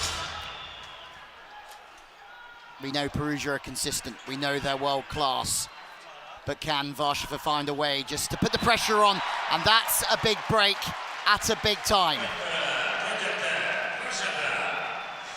Warsaw have continued to pressure Perugia, and again here, that ball could easily have gone in the net and been a mistake point. Perugia not even blocking there. Surprisingly, Plotnitsky just deciding it's not going to be a hard-driven ball. I'm just going to let it fly, but his team wasn't ready for it. Nobody in the defense pushing up and taking the space, but the service pressure has certainly gone up, and the first pass from Perugia has been stopped until Giannelli decides to get his hands in the game. When you ask these players who is the best in the world, a lot of players mention Simone Giannelli, and it's not just for his setting, it's for exactly this. He becomes an offensive part of any team that he is part of. Lost to Zaxa in 2021, a team that includes a lot of players playing this weekend, Namir, Dick Coy, to name a couple in that Trentino side, still battling for Champions League glory. Tilly, I think he started incredibly smartly. What a pushback as well. Look at that long distance set. I think that's what I need to see a lot more of out of Warsaw, is to try and trick the blockers of Perugia, because they're going to be on it. If you give them something simple, they've seen it before. Absolutely. Passes in from Warsaw. Service pressure is going up, and the first pass isn't perfect, but it is good for Giannelli to drag that ball back. And that's where he is a master of his craft. Yeah, if you watch him in slow motion, sometimes he takes the ball really high, sometimes he brings his arms down a little bit. Here, his arms are bent, and he barely puts that ball over the height of that. I mean, I think they got a little bit lucky there, but that connection, I mean, it barely leaves his hands before Lozère has to be on it. Lorenzetti, what a legend. First loss was with Modena in 2002 in the Champions League final, the likes of Gianni playing and Lloyd Ball as Belgrade took the gold. And he really is a legend of the game, but Plotnitsky does get his feet inside the ball very well. Giannelli comes from the backcourt through the pipe. The dig is there. Tilly, where are you going, Tilly? Save yourself, Kevin Tilly, danger man. He's gone, he's fully committed. And we talked about whether or not this team were up for a battle. That's what we're talking about. You don't let any opportunities go. And if this ball had been kept in play, I mean, that would have been a glorious moment for Warszawa. Gotta keep those legs fresh. Giannelli again, getting the one-on-one by going to the pipe. The middle's committed. He's run the middle a fair amount of times. He's gone with the second touch as well. He's pulling the strings.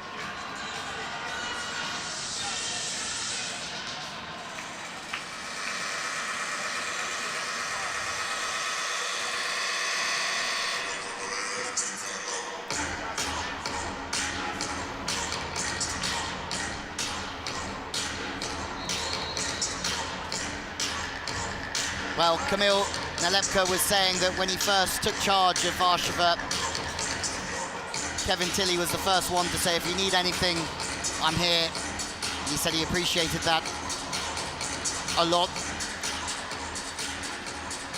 Tilly leading from the front so far, but I have been impressed with Gonluka. Fischt has looked very established at this level as well. I mean, they're right there with Perugia. No, from the outside in, you wouldn't say that there's an edge either way. Maybe slightly Perugia, but Warszawa has been right there with them. So if they continue this way of passing in particular, continuing to give their setter options, we've got a game on our hands. We certainly do. Perugia the favourites. I don't think anyone's doubting that.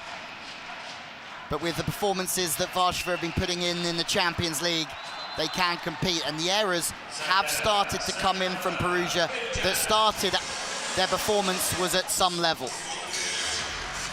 That's one thing that Warszawa have done really well. I don't think I can remember an error, just a ball given completely away. Maybe a serve here or there, but they haven't. They've been really tight in the other areas. Karakosu had 13 years. That's put away. Doesn't matter how long Quaz was at Skra when Tilly is going to bounce the overpass. Get in. That is what we love to see. That kind of offense in the front court. If your server is going back there and hammering that ball, especially when Giannelli is back court, you got to make him pay. If he were to try and go for that, he's risking some fingertips. Well, Quaz was at Skra for 13 seasons. The world champion from 2014, but through the pipe they come again, and it's a wonderful swing. A wider set in the middle key to take the blocker, wrist away swing to the line. And that's the thing about Perugia, that they're giving me Conegliano energy as well. Even if they get pushed, the calmness that comes in. And this swing from Zmenuk, I mean, he's a particularly calm player anyway, but in addition to the way that they are moving blockers around, they're doing it with a confidence that says, hey, we don't care what you throw at us, this is what we've got. Giannelli is a chess man, that's for sure. Gonluka goes off the block, it's a good swing. Changes direction. And we talk a lot about Giannelli, but I think Ferle is having a very good game as well, very astute. Yeah, 100%. He's making the right choice at the right minute, and he's watching. You can see out of the corner of his eye, he's seeing Lozère. Lozère, one of the best blockers in the world. You have to be crafty against him. Make him late by a split second. Soleil on the side. Be interesting to see if he gets involved. He's only had 3 games in the Champions League, had 6 starts last season at this stage. Passes a little bit off the net, so now they're going to Bentara a little bit out of necessity instead of choice, but he makes a different decision, a smart decision. And I'd love to see him continue to work with the hands of the block when they are there. This ball, as you mentioned, it's off the 3-meter line. Now Tilly is closing the line, so that must be their strategy, right? If it's a perfect ball, they're giving him the line. If not, they're closing it, trying to take that away. Bentara happy to take Tilly on regardless in the block. Ishikawa comes in, 3 starts. He's in to serve and to try and ruffle a few feathers from Warsaw. Vatashika's off the net. Tilly's going to have to get creative here. He does look for the touch. He goes after the touch. And hang on a moment, there's a little bit of a discussion. You don't mess with Vatashek in these moments. I was thinking you don't mess with Tilly either. He looked so convinced. And there's a bit of a different look now on Warszaw's side, right? They brought in Linus Weber on the right side. They made that double sub. A different look might be exactly what they need to get a couple of points in a row back-to-back. Couple of break points here. That extra height at the net could be huge. Yeah, Weber, who's was part of the German side, gold in the Challenge Cup, and played second opposite to Georg Grosser. That's another one for Bentara.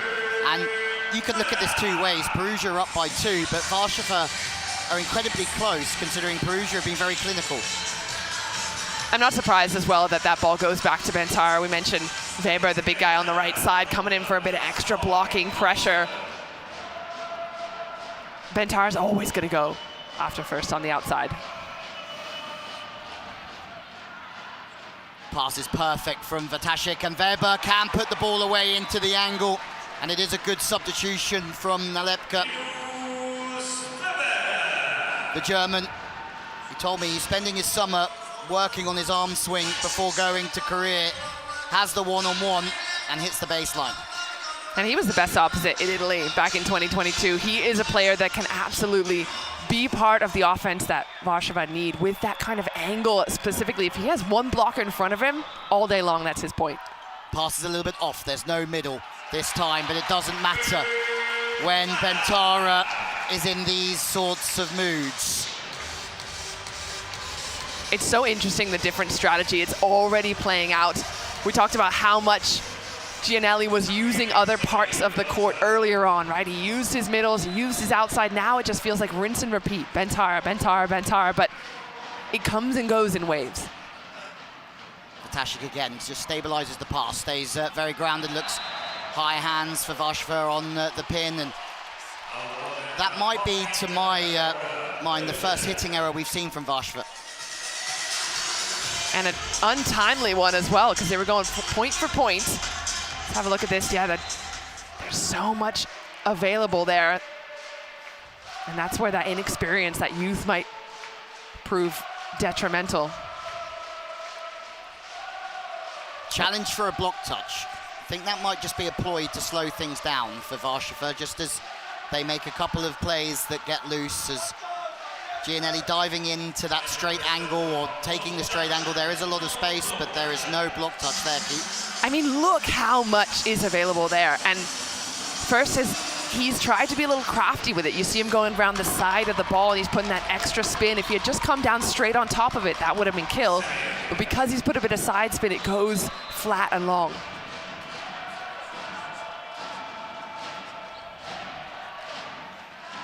The thing about Perugia is they hold their level, and they will force you to have an outstanding game to beat them, and it's Giannelli, this time in the block.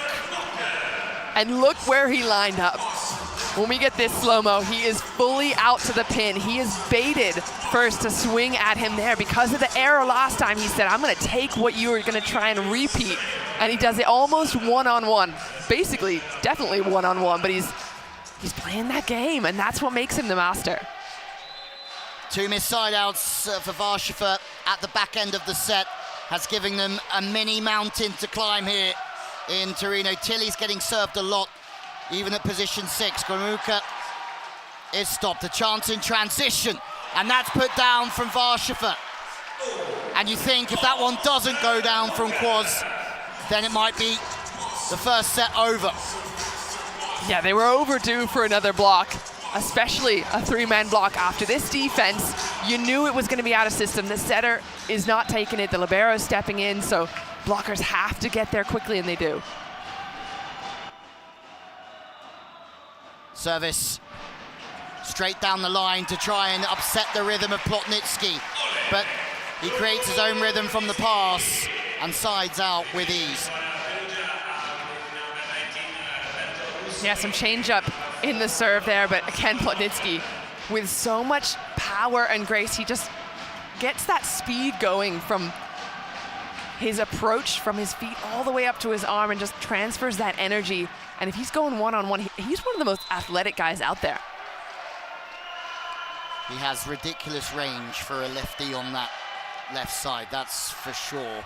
A little bit out of rhythm, they need a side out, and again, there's a block from Giannelli.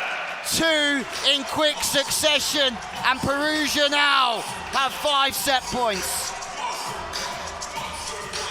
Giannelli has stepped up big time in that blocking position. They're putting pressure on Tilly, getting him on the floor, and all of that pressure now on that young outside hitter that we talked about, having to fill some big shoes. Shavornok for the first set for Perugia. Gomuka, he looks for hands. There are no hands, and it's the reigning champions that take the opening set here in Torino. A dominant display where they maintained a high level from start to finish. Warszawa were right there throughout this entire set. But again, when you're playing against a team like Perugia, they have that second, third, fourth gear to get into. It looks like we've got a challenge here, not letting it go quietly, but I don't think I saw anything in real time. Gomuka himself looked to his teammates and sort of signaled that the ball was out and not to challenge, but I think you can't take challenges with you, Key, so you may as well use them. Karol Kwas, he's been very strong in this game so far. Do you think, even if Warszawa do lose this first set, which I think they will, this challenge won't get reversed, that there's a lot to be positive about for them? Yeah, there's a look at it, no touch. They might be going for a net touch, but I'm not seeing it. I think you're exactly right. Set over. Yeah, I think Warszawa did a really good job of their reception and keeping the ball in play. We saw early on that they were able to use their middles. They were able to get things going. What ended up struggling a little bit was once the ball was off the net, once that service pressure stepped up from Perugia, and then all of the pressure was on the outsides to do the point scoring, that's when it becomes really difficult for any team, but especially when you're going up against a Perugia who have already kind of pulled the strings in different directions. I think if Warszawa can continue with their good reception and continue using the middle, that's going to be the key here, because again, First stepping into Bednosh's shoes, that's a lot of pressure to be a point scorer, and they set him the ball almost every ball in the last couple of points. Well, there are the stats. 19 attacks, 4 opponent errors from Warszawa, including 3 hitting errors, I think, when the score was in the 20s from Perugia. So the errors coming at the back end of the set there, with the 2 blocks from Giannelli on Bartosz Fersz. Let's have a look at the distribution. We talk about this from Giannelli a lot. Interesting that only 30% on the outside. I mean, almost even Stevens across the board. A lot of times when you look at this distribution on high-level teams, you'll see it very heavily favoring one pin or the other and not so much through the middle. But Giannelli always, I think he's a stats guy as well. I wonder if he's just keeping it all in his head, just ticking over as to how many balls he's given to what position, because the distribution always looks pretty much like that. And if the distribution does look like that, Key, is that maybe a signal for Warszawa to up the service pressure and try and get them a little bit more out of rhythm and off the net, so they can try and dictate the play as much as you can when it's Giannelli setting? Well, yes and no, because they don't want to take too much risk from the serve and start giving away free points. But I think they did a good job of balancing it on earlier on in the set, where we did see a couple of times when the libero had to step in and set, where the ball was going high to the pins and Warszawa was able to get 3 blockers up. The problem with that distribution that I'm looking at is that even though it looks even when you come to the end of the set, it's sort of 30% across the board, it's the timing of it that Giannelli really frustrates his opponents with, because like we mentioned earlier on in the set, we were seeing middle, then it was going right side, then outside. So it's almost like the distribution at the end ends up even, but it's never even during the set. Imagine having Kamil Semenyuk on that left side, who would get set so often in any other side. Yeah. And he's hardly getting set at all out there with Plotnitsky. When they have been called upon, that has been ideal. A lovely look at Turin. You got a little look around the city earlier in the week. Pretty as a picture. Pretty as a picture. I mean, one of the most beautiful countries in the world is Italy, right? Everywhere you go, you're going to get a little bit of beauty. Some delicious ice cream we had, some pizza as well. I'm sure the boys have been waiting to celebrate till after tomorrow, but they'll get a chance to go and see the town, hopefully. And Ventura 80%, Tilly at 83. We saw him set a lot early on. You feel that Furley has to keep using the middle to try and keep freeing Tilly up and keep that offense balanced, but 80% from Ventura, he set the tone. And you can't argue with that. I mean, if you're throwing the ball up to your opposite because you don't have other options, that's one thing.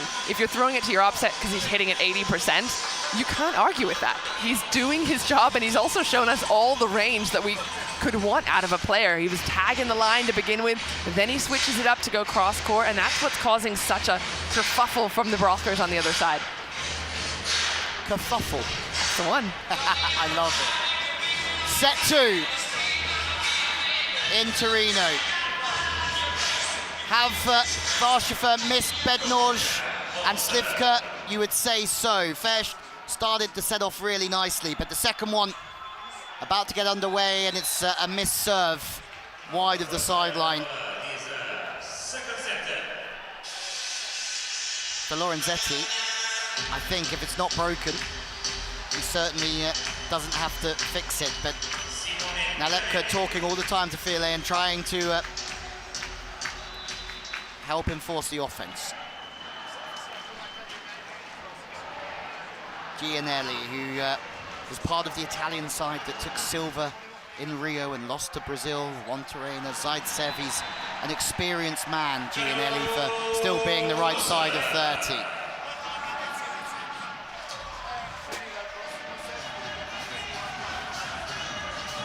The middle's in the game early from Warszawski, and that's going to be a big part of this set, I think, for the Polish outfit. Serve to position 6, comfortable for Semenyuk. Loza's back in. And hang on a minute, we've got some deja vu, just middle work everywhere. I love it, I'm here for it.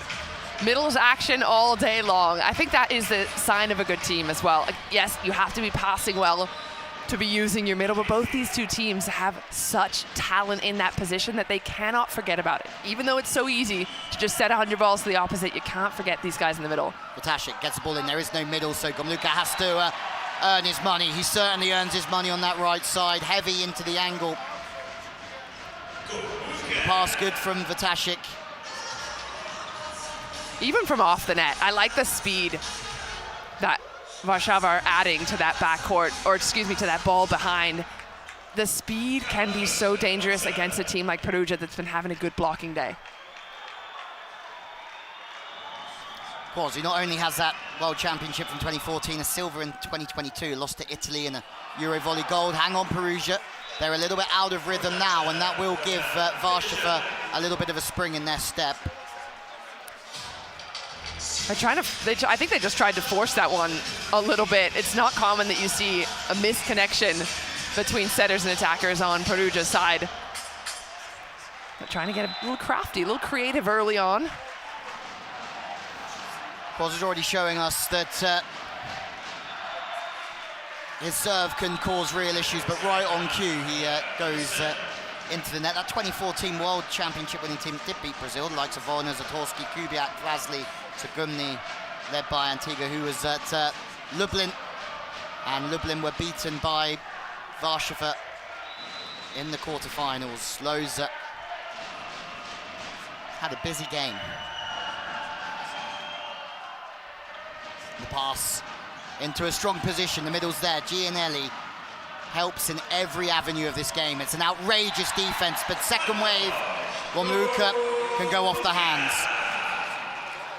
And I think this is what Warsaw have to continue to do, is be patient. If that first ball does not go down and you get a free ball opportunity, finding ways to score on that is going to be crucial. Just that split second of space there between the blockers. Russo upset with himself, but in a free ball situation, you're almost never going to be on time as a middle blocker.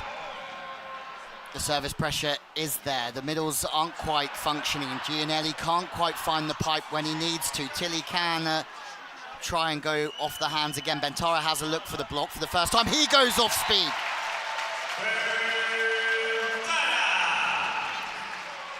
People are often impressed by the hard-driven balls. For me, I'm more impressed by this swing here. Bentara recognizing that there's 3 blockers in front of him. So where's the open part of the court gonna be? Have a look at it. On this side, the guys on our side, all 3 in the front court have gone in the block, so that right front court area is going to be open, and he sees it. That split second of look, takes the little beach shot where he knows nobody's gonna be.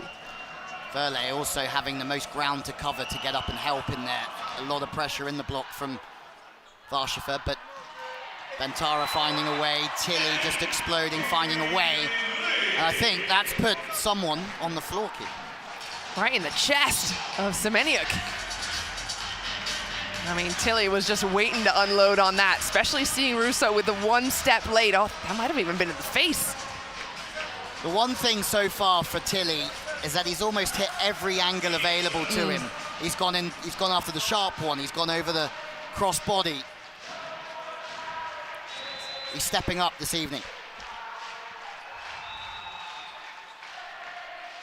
Short ball.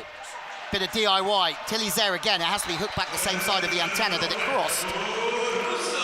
I love Giannelli feeding Russo on that short serve, trying to take him out of the offense. That's the point of that. So Giannelli proving, hey, serve my middles all you want. They're not coming out of the offense just because you serve them. It's one way to try and stop this Perugia side is to serve options out of the offense, because as the stats have shown us, the balance is really there. And the middles early on in the first set especially ran the game. Yeah, I think never twice in a row, first day back. Go ahead. That's 3 Champions League finals, all won, which is an incredible record when you look at the likes of Namir having not won one. The point that I was going to make about Warsaw is having a stats-minded coach at the helm, right? We're going to see them get creative and try to take pieces out of Perugia's offense. When you're playing a team like Perugia, which, by the way, Simone Giannelli just becoming offensive, like these are the kind of things that you can't even plan for. You can't even script it. This is the kind of thing that Perugia are going to do to make their opponents completely infuriated. And it just gets worse as you go and the more confident they get. Kevin Tilly has done some damage to Kamil Semeniuk by the looks of it, and we hope he's okay. He's an outstanding player, Semeniuk, and Poland had to wait a long time in volleyball to dominate things at club level, and then Zaxa popped up and won 3 in a row, the 3-peat. Italy have got themselves back to the top of European club volleyball the last 2 years. Now Semeniuk with his head iced can get us back underway. Tilly the target. The ball is off the net, so it's forced to the outside, and it's a good deep swing. Bentara. Another big swing from Bentara. In system, lines open, out of system. He can still find the line, no problem. And how about a little credit to Semeniuk here? Even with just one functioning eye, he just snags that ball and keeps it in play for his team. Beautiful swing from Bentara down the line to prove again he's got so much depth, so much range. But this Perugia team have so many weapons. And for so many right side hitters, accessing that line is incredibly tough. For Bentara, he's made it look easy, but again, as you alluded to, the width of Giannelli in every situation just opens it up for him time after time. Warsaw again, you feel like Perugia are playing so well, but Warsaw are right there with them, and Semeniuk is still getting patched up here.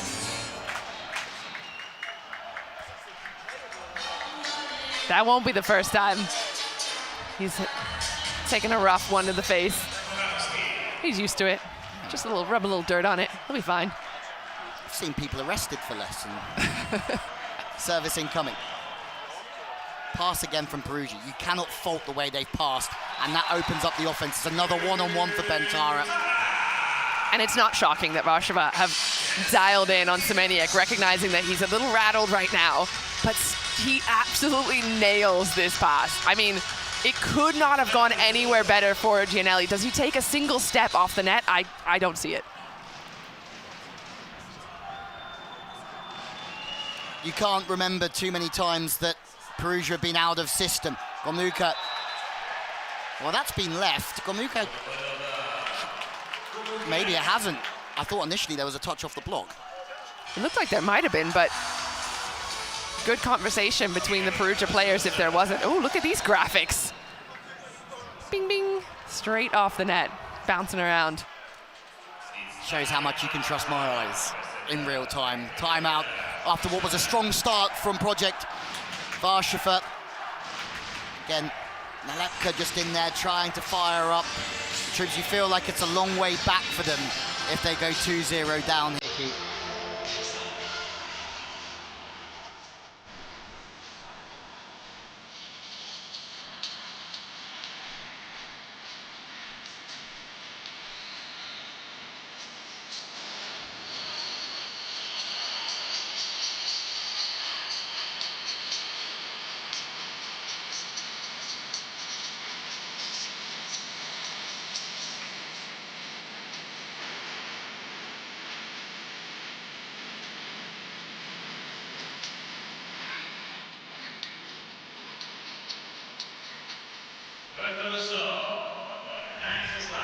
Well, Russo.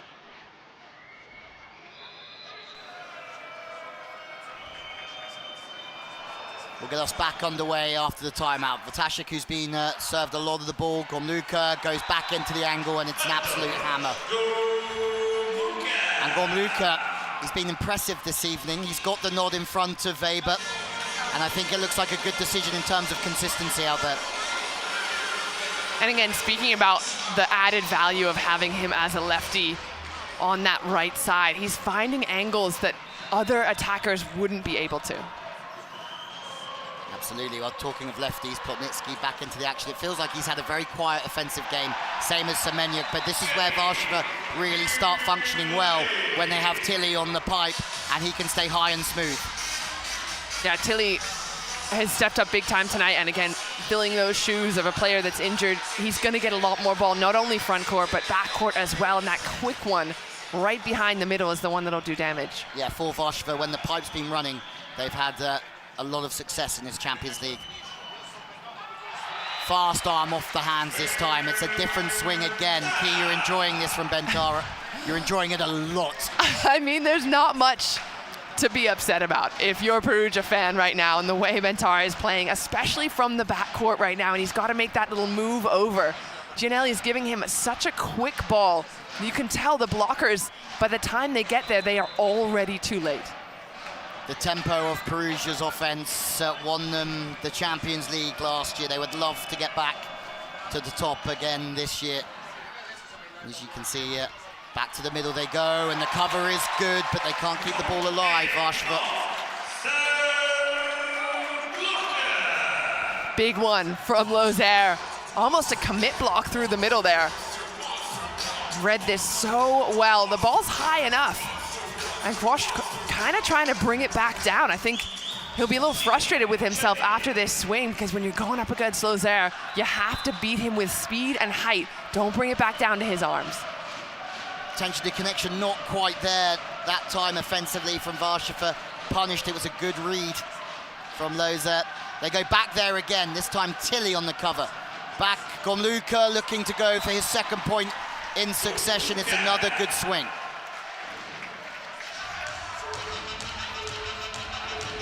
Again, Lozère making the read on Karol Quaz. They've done their homework here. Take position one away from Quaz in that rotation. WARSZAWA battling to keep their hopes alive here in the second set. They're 2 behind at 11-9. Yuri Semenyuk comes in. Big Ukrainian mid at 2 meters 10. Oh, that ball just long. And to be honest, I was surprised not to see Semenyuk get the start tonight. I think he's been phenomenal in the last, well, all season long. But I think that change is probably a good one right now after a couple of errors through Quash through the middle. Yeah, 27 kill blocks in the Champions League for Semenyuk, and still not in the starting lineup this evening. But I think without Bednosh, there could be an argument for going for real experience that Quaj does give you. Tilly can't put that ball away. Through the pipe, Plotnitsky. They're fast again, trying to beat the block for speed, and they do beat the block for speed. Vitashek is brave, but he's not quick enough to beat Semenyuk. And there's Perugia again, proving their value in the recycle balls. It comes off the hands of Semenyuk, that first ball. First of all, again, credit here to keep that ball from dying. But the second time Semenyuk has jumped with that same ball that he blocked in the first instance, a one-on-one, easy pickings outside.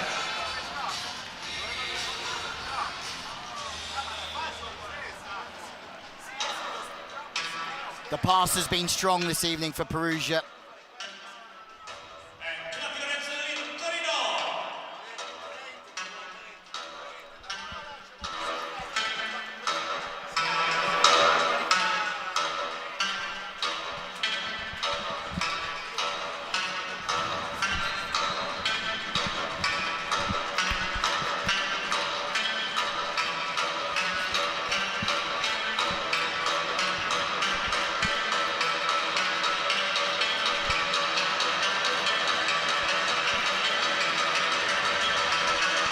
It's wild to think that Perugia have someone like Yuki Ishikawa just chilling on the bench and they're still winning.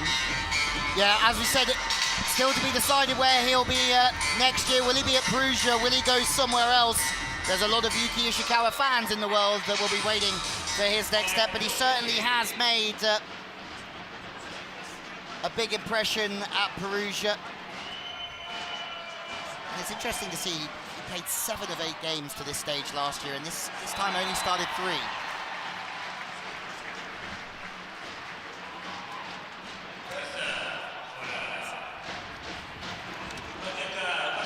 There it is, using Semenyuk, and it's good to see he's at the service line. If you are Warszawa right now, this is a really good rotation. He doesn't have the strongest serve. It's going to be not a lot of risk, but he's going to put pressure on the other side.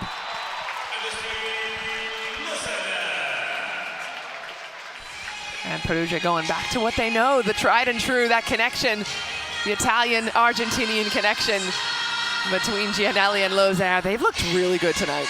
They certainly have, Key. But if you're Warszawa, how do you stop the pass here from Perugia? Because I feel like they've spent a lot of the evening in rhythm with Giannelli just flinging the ball around wherever he wants to. And eventually, they start to fire up behind the service line as well. And here's the problem, is that Lozère, as good as he is in the front court, this attack with just a little bit of spin on it, and just between the seam between the two players, making them guess, just that split-second hesitation can be all it takes.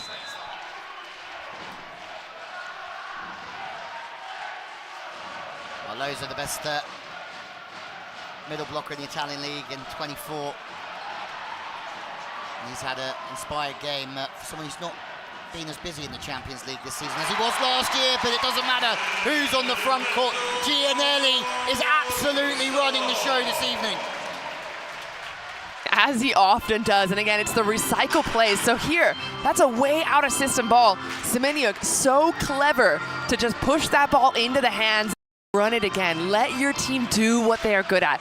Allow one of the best setters in the world to run the game. Don't try and be greedy or lose patience. That's what this team have done so well.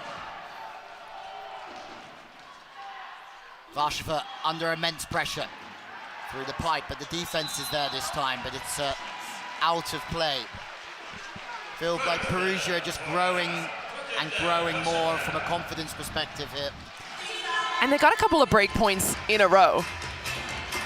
And that's the other thing that Perugia have done really, really well, is they're not just getting 1 point.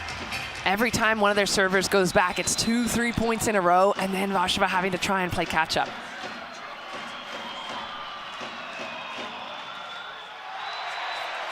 And sometimes playing catch up means that you try and force the hand a bit too much from the service line.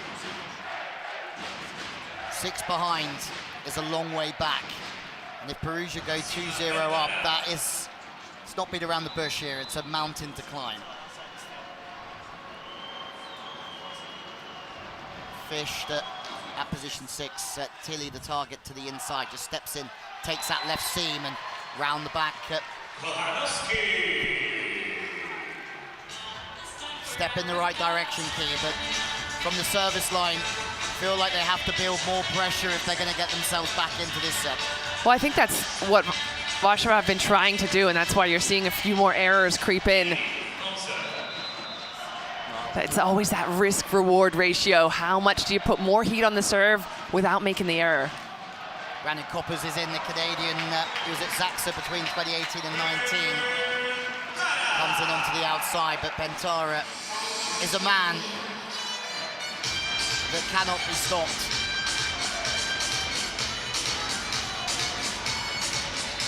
And he's hitting so high as well. We've seen him go down the line and to the cross. That one just straight over.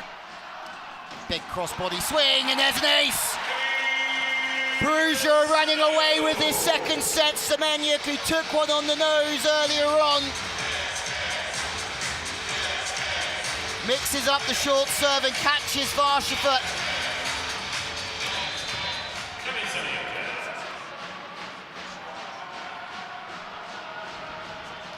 That's a welcome to the court for Brandon Coppers. They go straight after him with the short serve to the outside.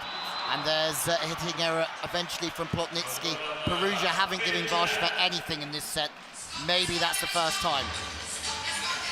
I mean, great serving by Semeniuk. That short one, then going deep to the other corner, kind of moving the receivers around and making them adjust to your serve. That's what the best servers in the world are doing.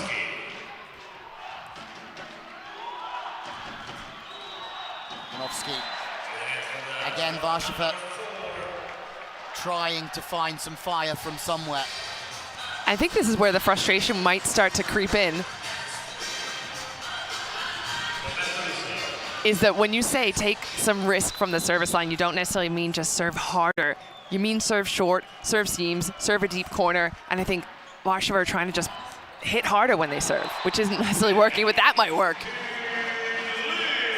Oh, welcome, Coppers. First point on the board, having been beaten short with the serve a moment ago.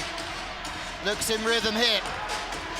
Oh, how about the pull from Yuri Semeniuk as well? 2 blockers in front of him. Giannelli is fully committed on that middle swing, leaving it wide open for the Canadian.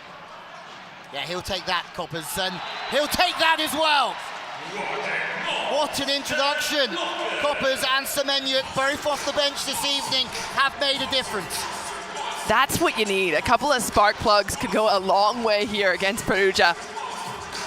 That swing block, one-on-one, takes up so much space.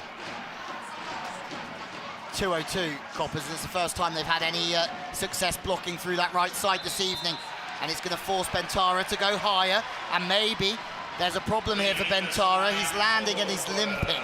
So yes, the error of the feet is a problem, but we might just have to see how he's landed. Lorenzetti's taken a timeout, maybe out of desperation or just to see how Bentara is.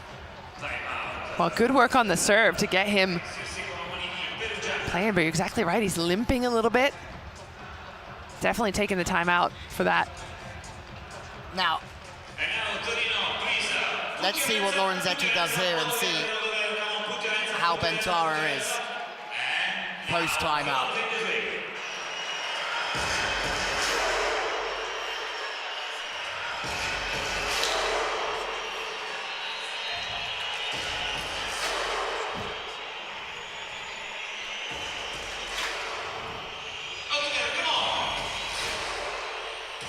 We talk about the depth of this Perugia side, but if they lose Bentara, they have a massive problem in terms of their right side. Gabriel Danziger from Croatia started against Prague at the beginning of the season, but still quite young at 24 years of age. And let's hope that Bentara can run it off. Perugia with a 4-point lead. We think he's okay. We think he's okay. Passes in for Perugia. Vatashin goes well with the right hand, and Coppers off the bench. Could be the real difference here. Coppers has been phenomenal. Has not put a foot wrong, got a massive block, then a couple of kills. I mean, big defense here, but again, recognizing, I think there was a little miscommunication there. Giannelli pulling away. Lozère going for the big block, but hey, if you can capitalize on a miscommunication, absolutely do it. No stranger to big-time volleyball. Was it Zaxa with Bienek and Slivka and Toniuti won the Plus Liga the year before. Zaxa went on their onslaught. And also part of that Canadian team won the Norsega chaps, Jackson Howe, Finn McCarthy, to name a couple. The pipe's scary, isn't it? And that's the one that was working so well. Semeniuk finally getting back into the offense. It feels like Giannelli went away from him a little bit after that facial. But that really quick one just behind the shoulder of the middle blocker, there's no chance that you can get up to the middle, come back down, and then get up in time for Semeniuk. It's better from Warsaw though. Last 10 points or so. Jump set, dummy, second ball attack, but seen from Koppers again, who's inspired at the moment. Gorluka looks for hands. Every time he's looked for hands, he's struggled when he's hit back across the body. I think he's missed out that time as well. It looks like we'll get a challenge to get a second look at it, but how was that jump set from Semeniuk? I mean, he just makes it look so clean. I mean, that's kind of the Ishikawa special that's transferred over to his teammates. Challenge in progress. As I feel like we're in a video game, Pete.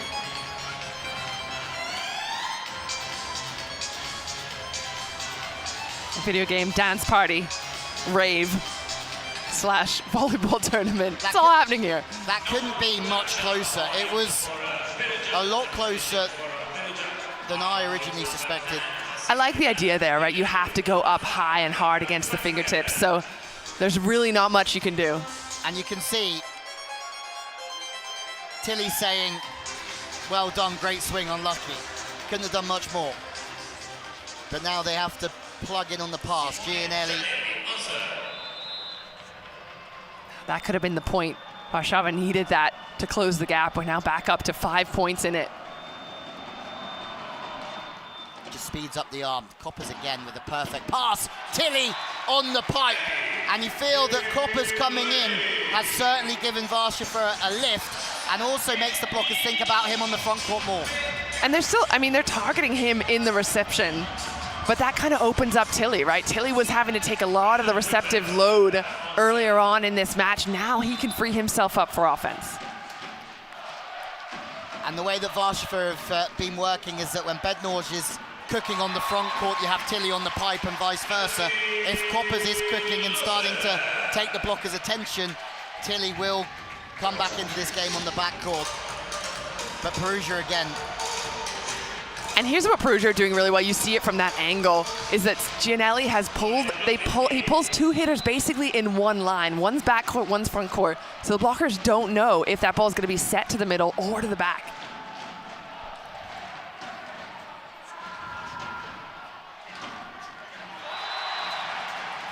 Out of rhythm rip from Gorluka. Kalachi left frustrated, although Perugia still in the driver's seat here.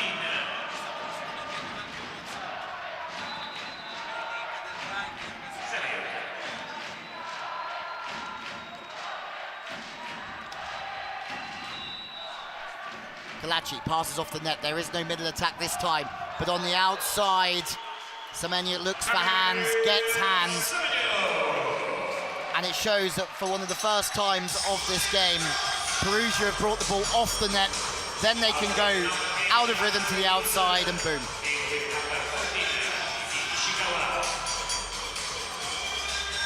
Semeniuk was sure there's a touch.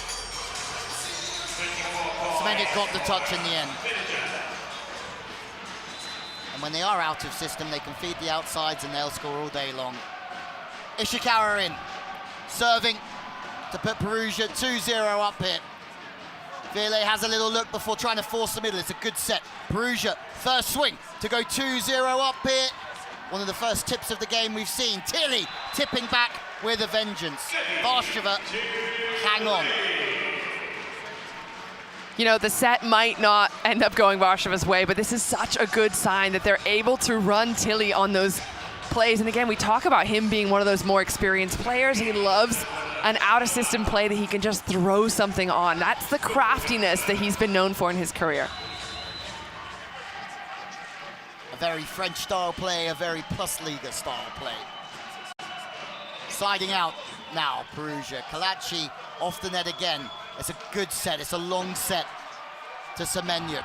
Again to the outside, Tilly looks for hands. There are no hands this time for Tilly, and it's Perugia who go 2-0 up against Projekt WARSZAWA here in Turin. A second set display of dominance.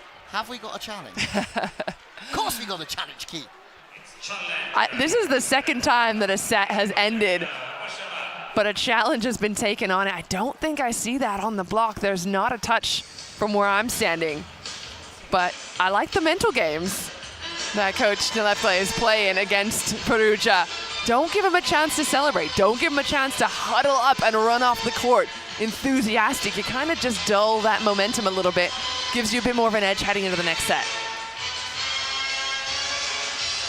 In theory. In theory. I think we have to see a start for Coppers in set 4 just quickly to... is there a net touch? Oh, net touch is the challenge. No net fault. Clean as a whistle. So Perugia do take a 2-0 lead here in the CEV Champions League semi-finals. Comfortable so far, but Projekt WARSZAWA have asked questions of the World Club champions and the European champions. But Perugia certainly will be the happiest of the two sides. They found their performance early, Key, didn't they? And they've been very hard to break down. And I think the thing about Perugia is they kind of give you a little bit of a hope, let's say, in the early stage of the set. And both these two sets, there was not much in it in the early stage. But as soon as Perugia get comfortable and they kind of get those 2 points, 3 points, they get that little cushion of a lead, it starts to get a little dimmer if you're on the other side. Then you start looking for solutions. You start trying to do things that are a little uncomfortable. And that's what we saw. WARSZAWA making a few more errors, especially in the serve. I mean, if you look here, opponent errors, that number of 8, those belong to WARSZAWA. And they were doing that from the serve. They were doing it a little bit in the offense as well, looking for fingertips that weren't there or trying to hit line when it was just going a little bit too much. That's the problem against a team like Perugia, is you start to try and play above what you typically do. Well, the passing accuracy, pretty good. The green balls, and Perugia, not bad either. Not many balls off the net, Key. Yeah, I was going to say, well, neither of them have got a whole lot going in that target zone. That's 9%, that's not great. But 60% in that second circle, that's all right. Both Perugia and WARSZAWA could probably improve that stat a little bit, but neither team's going to take their foot off the gas in the serve. So you're not going to have an easy time in the reception, neither team. And particularly Perugia have done a really good job of moving that ball short and then deep and just using a bit of range against WARSZAWA. Yeah, and with setters like Furley and Giannelli, they can run the middle when that ball is a little bit further off the net. Absolutely no problem. As you touched on, the service pressure at times here, very, very high. And so far, though, I think Perugia have passed superbly due to just the offensive stats that we've seen and the balance that they've got offensively across the net. Loza had a fantastic second set.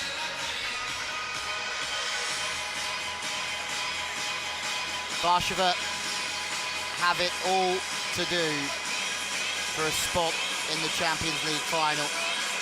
They have to reverse sweep now in Turin against the European and World Club champions, who are looking for a third Champions League final. Some great shots of the action. WARSZAWA trying to get 3 up in the block as often as possible. Bentara, who struggled, landed heavily on that right ankle, seems to be okay now, though. We'll have to make sure he's recovered. Semenyuk took a blow to the nose as well. It hasn't been straightforward for Lorenzetti, but at the same time, from a performance perspective, it sort of has as well.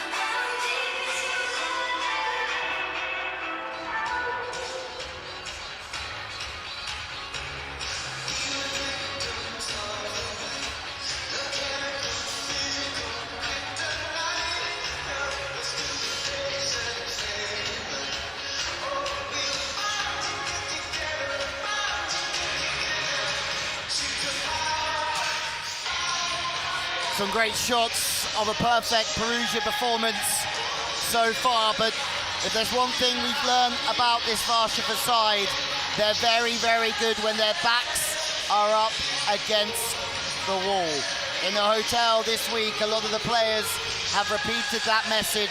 We play better when people doubt us. And they had a tough run back from what was a tough start. 2 losses to Lewie and Montpellier in the pool, to draw Trentino in the playoffs and win in the golden set, and then to defeat Lublin is some effort. They need some of that spirit now if they want to come back and do this in 5. Keith, you've played so much volleyball. How difficult is it when you go 2-0 down to try and bring it back? Or is the pressure off and they can come out and be aggressive? I think you have to take, in volleyball in particular, you have to take every set as if it's a fresh chance to play and show what you can do. I mean, if Warsaw focus too much on a 2-0 lead, that's where it can feel like a mountain to climb. But if you focus on this just being 0-0 and you're about to go out there and play volleyball, you're in a much better position. But the opposite could be true for Perugia. They don't want to hang their hat. They don't want to put their knee pads up too soon, because as soon as you do, and if anyone out there watched the Champions League on the women's side, you'll know that Conegliano were up 2 sets. They had match point opportunities in the 3rd, and they ended up getting reverse swept by Vakifag. So you never, ever count your opponent out at this level. Well, maybe one thing you could accuse Perugia of in this Champions League campaign is going 2-0 up and then losing the next 2 sets. Happened against Las Palmas Guaguas twice, and they got through it in 5, but they did drop their level in set 3. Be interesting to see what happens now. Gomuka 11 at 65, 7 at 83 for Loza, playing 2 different positions, so it's hard to compare. Loza's had a very good game at 83% in the middle, but I would also take 65% from 11 on the right. Yeah, and that's the thing, is there's different expectations from middles and opposites. If you're a middle and you're hitting 80%, that's good. If you're an opposite and hitting 60%, that's probably a similar stat comparing across different positions. But you're right, Gromilka has been a huge part of this side for Warsaw. I think the thing is that both opposites were quieter in the second, so I'd love to see that sort of balance continue on both sides. 3-time winner of the Champions League, Kamil Semenyuk, will fire us underway in set 3, one that Warsaw desperately have to win. As it's a perfect start for Giannelli. It's a 3rd block for him this evening. He's been the master in that front right side blocking position, and you're not surprised to see Koppers get the start here, right? He was phenomenal at stepping in that last set, but if the adrenaline wears off and you realize who you're up against, it's when things can get dangerous. Tilly to target. Koppers again stays high, and that might be a hitting error. He might look for hands here, so that good rhythm from the back end of the second set for Koppers is blocked, and then the error comes afterwards. And that's a tough ball, right? It's out of system. The ball's coming from almost behind him, at least behind the 3-meter line. He's trying to do what Warsaw have been trying to do all match long, which is look fingertips. Yeah, it's a good decision, just missing Giannelli, who's diving into the line. To the middle they go now. Furley says, okay, let's bring the middle in to the game, and Yuri Semenyuk gets the start in this set. No surprise there either, Keith. Yeah, that change made, and it did seem like after those two joined the match, it was a different looking lineup. And he really hasn't put a foot wrong either, has he, this match, Semenyuk? Neither Semenyuk on either side, as that's a good pass. And Kamil Semenyuk, he's been dug. And Yuri tries to get the out-of-system set in perfectly, but ends up missing the whole court. Hey, I love a middles defense, all right? I don't care where that ended up. He kept it off the floor, and that's what counts. Oh, it came off 3 bodies, so he had to put it over. Had to go. Yeah. Didn't see the touch from Tilly in the end. That was 2 meters 10, hitting the floor very quickly. Yeah. Serve short inside on Koppers, trying to put him under pressure and get him out the offense. They go to Gomuka, and it's good from Koppers. The touch is, the pass is perfect. And even though he's under pressure offensively to get out and hit his angles, it means that Foley can go to the right side and stay high.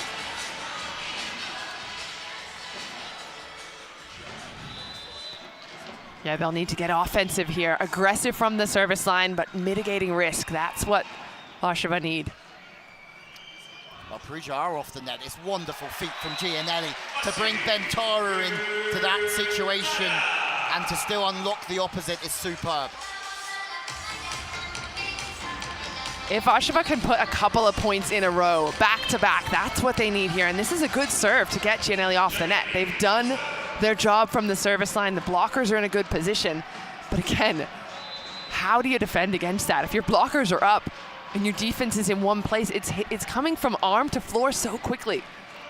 Giannelli setting with speed, but precision in what's such a difficult set to pull off as the ball's off the net to find Bentara. He really is a special talent. Does things that others can't, let's put it that way. So many setters in the world would have been happy to just see that ball go to position 4 and cover around the block. Not Giannelli. Coppers.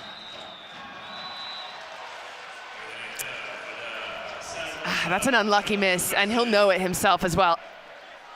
In the high-level volleyball, if you're taking a jump serve, a top spin, if you're putting a lot of risk on your serve, it's understandably there's going to be a few more errors, but those float jump serves, those ones you feel have to make the court.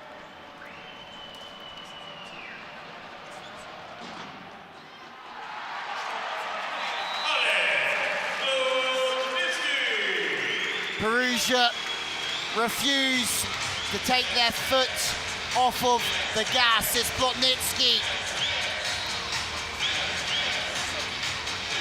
And he's acing. Again, the precision is not just in the power, it's in focusing on who to put that ball on, and they've targeted in on Coppers now.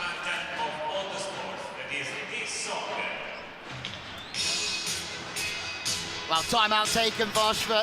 It really is almost feeling like the last throw of the dice already here.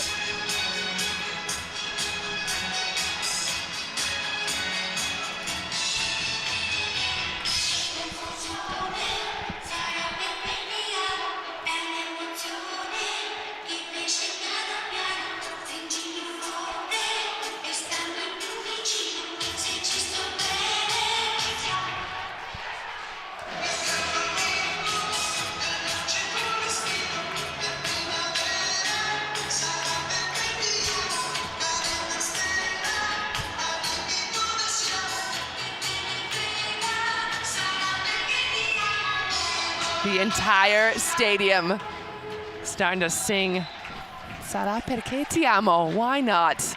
They love this sport. They know that Perugia are close to making a third Champions League final. Plotnitsky with the serve of the game so far. Changes direction with speed. And it's 2 back-to-back aces. That's what's so impressive. He goes the same shot this time, goes even sharper to the line, just completely avoiding the receivers at all. That's unreceivable from Plotnitsky. There's nothing that Warsaw can do about that, or really that. Coppers under the heater again, free ball. Perugia dominating here, and back to the right side, Bentara. And it is almost game, set, and match. Perugia are flying. It's all starting from their service pressure right now, is that they have figured out how to put that pressure on Warsaw. They are making it really difficult for them to run an offense. And then as soon as Perugia get an easy ball, lights out. Fished back in. Coppers, he made an impact in set 2's out. Tilly the target now, so a change of service tactic now that Tilly's on the front court. He makes a great decision off the hands once more of Bentara.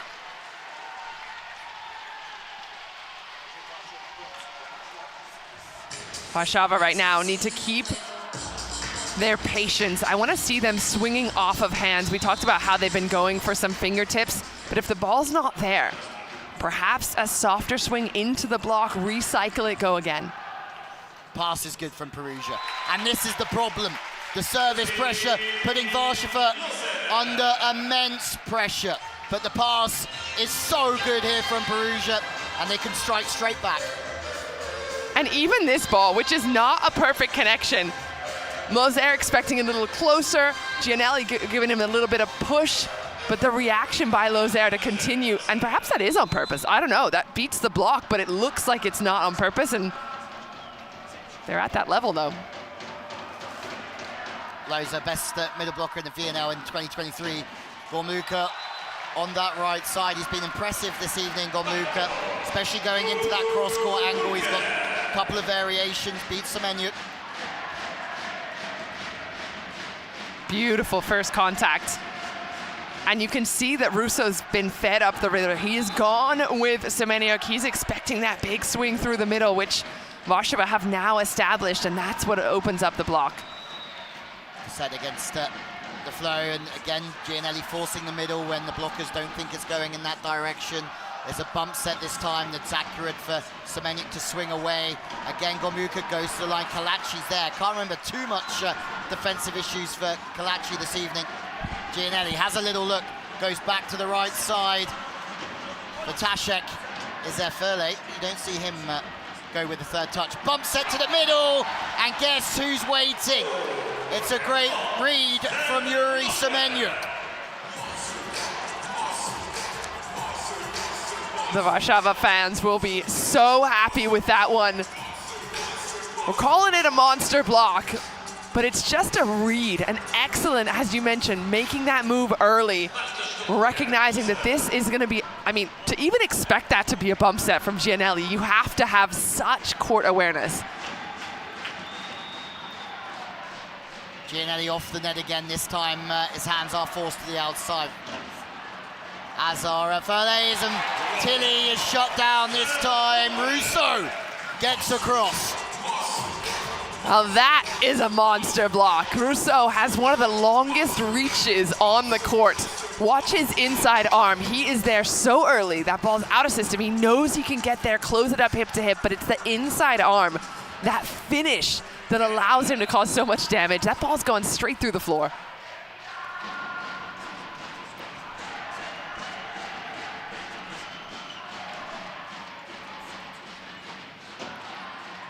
Gormuka, he's found some real rhythm. We saw him hit Kalachi last time out. He goes back into the cross court this time. The other thing is forcing Bentara to play some defense.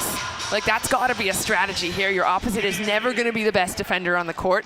Make him play that first ball. Russo in the pass this time, and it's a good pass as well. Bentara is stopped it, having it a little bit more difficult now as Warsaw try and throw everything they've got at this, but Semenyuk, when he has been called upon, again, the outsides are not overused in this team by any stretch of the imagination, but they put the ball away. Yeah, Semenyuk always waiting for his moment. He's not, I mean, he is a star in his own right, but I feel like the team of Perugia, what makes them amazing is that no one is trying to overshadow anyone else. They're all just doing their job to the best of their abilities. Gormuka getting fed a lot of ball here, and he's delivering. Looks like running the middle on a little bit of a wider set this time, trying to open up Gormuka through that right side. We'll have another look here. Semenyuk. Okay, that long set as well. Giving him the width, but he chooses to go back towards the cross. Something has to go seriously wrong here for Perugia. Their base level that they set out and play at is outstanding. Hence, they're the best club team in Europe and the world. But Warsaw can punch above their weight. Kolowski hasn't been in the game so often, probably not as often as he would have liked, the best middle blocker in Paris, but when he is called upon.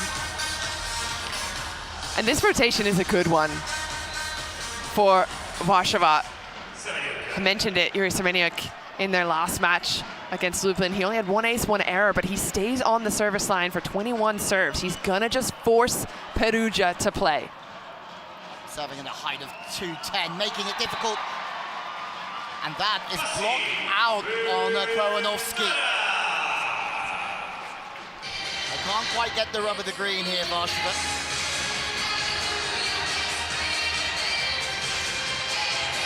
Good positioning on the outside. But again, Bentara just switching it up with his wrist. That finish every time going towards the blocker's outside hand, and that's always going to be the weak link.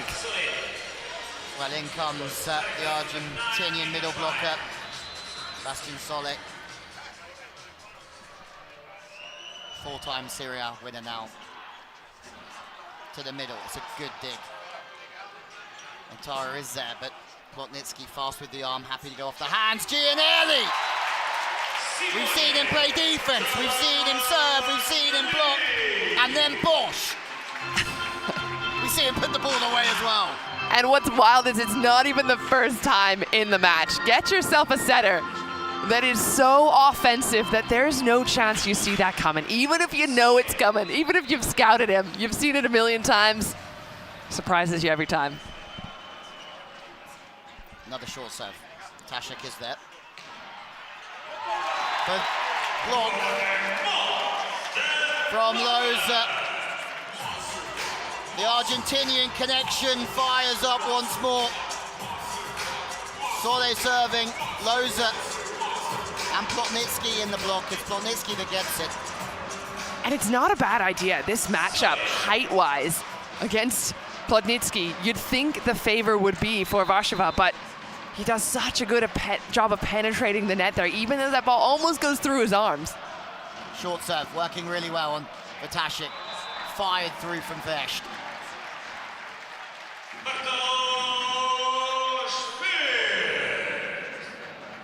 He seemed a little rattled earlier on in the match. If he finds his nerve again, and especially using him on that overload in front, I like that ball that the middle blocker is going on a bit of a push in front. You have to respect that on the other side. It's a good serve from further. It's exactly what they have to do, is try and force the issue. But Plotnitsky, even with a lefty on that left side, the line is open for business, and that's a tough swing for him to find. And it's interesting to think that we haven't called his name all that much in the match yet today, and that just goes to show how much there is available for Giannelli. I mean, that is just painting the line. He's had a fantastic game, Plotnitsky, without feeling like he's done too much, which is crazy. And the overpass is dealt with. Losa this time again. Perugia by 6. The service pressure is there in abundance. Oh, Loza is just chomping at the bit for that swing, especially with a backcourt setter in front of you. That's Perugia's point all day long. I feel that the pass has been there, the serve's been there. They've blocked incredibly well. The pipes work. Can you think of anything in this Perugia performance that hasn't quite been there? Let's ask you that question after the timeout.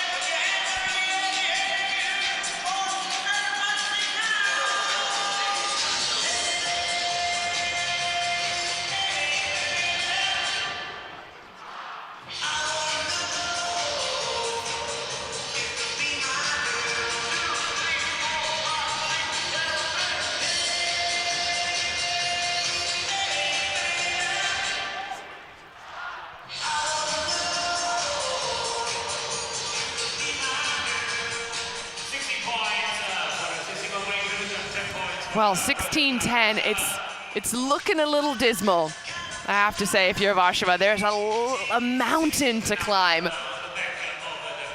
All I can think for Warszawa is they have to control this first reception. They've now got a couple of players deep on the end line, but with Giannelli, you know he's been mixing it up with those short serves as well, which can be dangerous.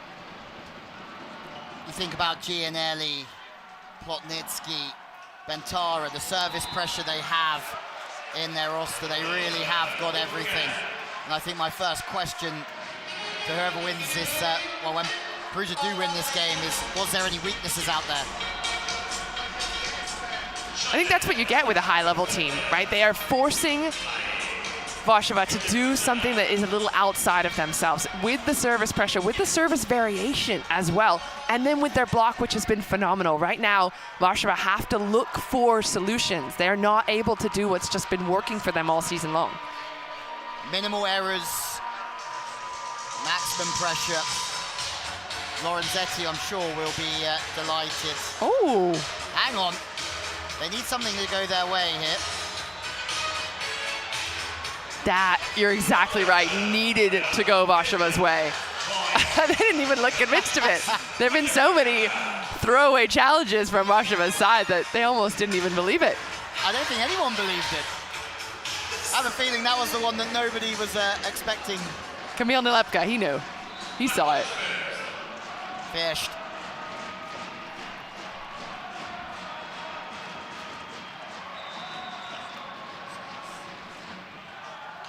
To the right side. Ooh. It's a great set to try and find Tilly. He looks for hands, comes in aggressively. Reverse pipe! It's a wonderful play. It's an even better dig from Vatasek. This is a big moment for Warszawa to get back within 4! And Tilly does get Warszawa within 4. And Warszawa say, if you start to write us off, we will push back. That is a huge point for Warszawa. And there's the patience that I'm talking about. You see it from Tilly there. He understood that was not the moment for a big swing. He goes into the hands, his team can recycle, and then he gets a better opportunity. That is what Warszawa have to keep in their mind. What a touch from Vatasek back there on the reverse pipe from Giannelli. That was the levels ridiculous, but they go through the pipe, this time on the front. We've seen so much variation in the offensive zones out of Perugia. You mentioned it, the pipe is not always just pipe. If you look at this one, typically they've been going with the one that's right behind the middle. This time Semeniuk takes one little step and he shifts over a little bit further from when Lozère is running his ball. The blockers are just not there.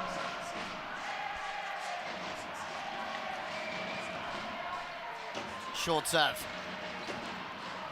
Tilly out of rhythm, has to just decide to take Giannelli out of the offense. Vatasek sweeping up 6. It's going to be Tilly again, who's starting to heat up. And it is Tilly this time with the volley. Creative. We talk about different swings and using your nows. Tilly's using everything. Using the old noggin, you're exactly right. When there are multiple attackers or multiple blockers against him, you've seen him pull out that two-handed shot a couple of times now.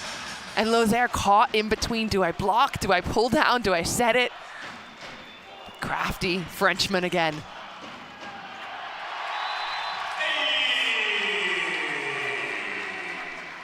Ace serve from the middleman. This is what this team need more of. Again, this is what we're talking about when you're putting pressure on a team, making Plotnitsky hit the floor. Even if that ball comes up, even if it's not an ace, it's one less attacker coming at you.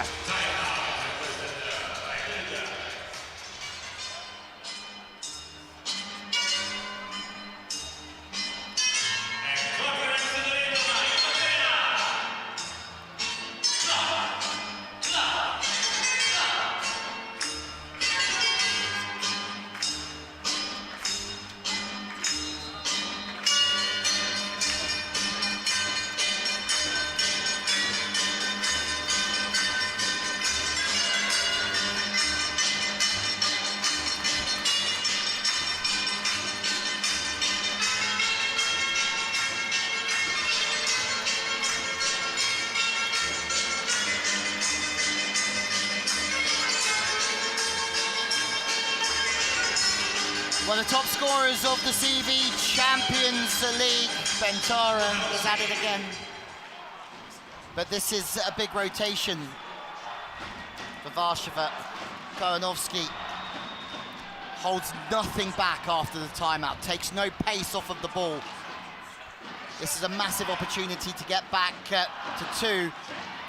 And unfortunately, it's wide of the mark from Gormluka. That is maybe the opportunity. That felt like the one. You called it. It came off the hands of the block. It was slowed down. That was the moment where Warszawa almost had to earn that point. Kamil looking for another touch. I don't think we're going to see a challenge on it, though. Difference between a 2-point game and a 4-point game is massive at this moment, and that was a huge chance for Warszawa. Covers good. Tilly knows he can't put that ball away. He's very square on. He knows he can put that one away, and he just fastens the arm up to try and stress the defense. Back to the right side, The ball's still alive from Perugia, and Perugia punish you.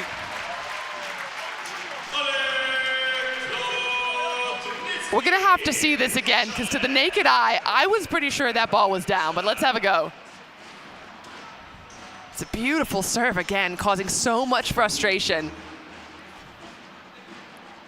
It's a couple further along in the rally than this one.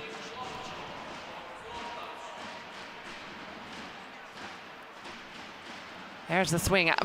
To my eye, that went off the floor. And I have a feeling we're going to get a look at it.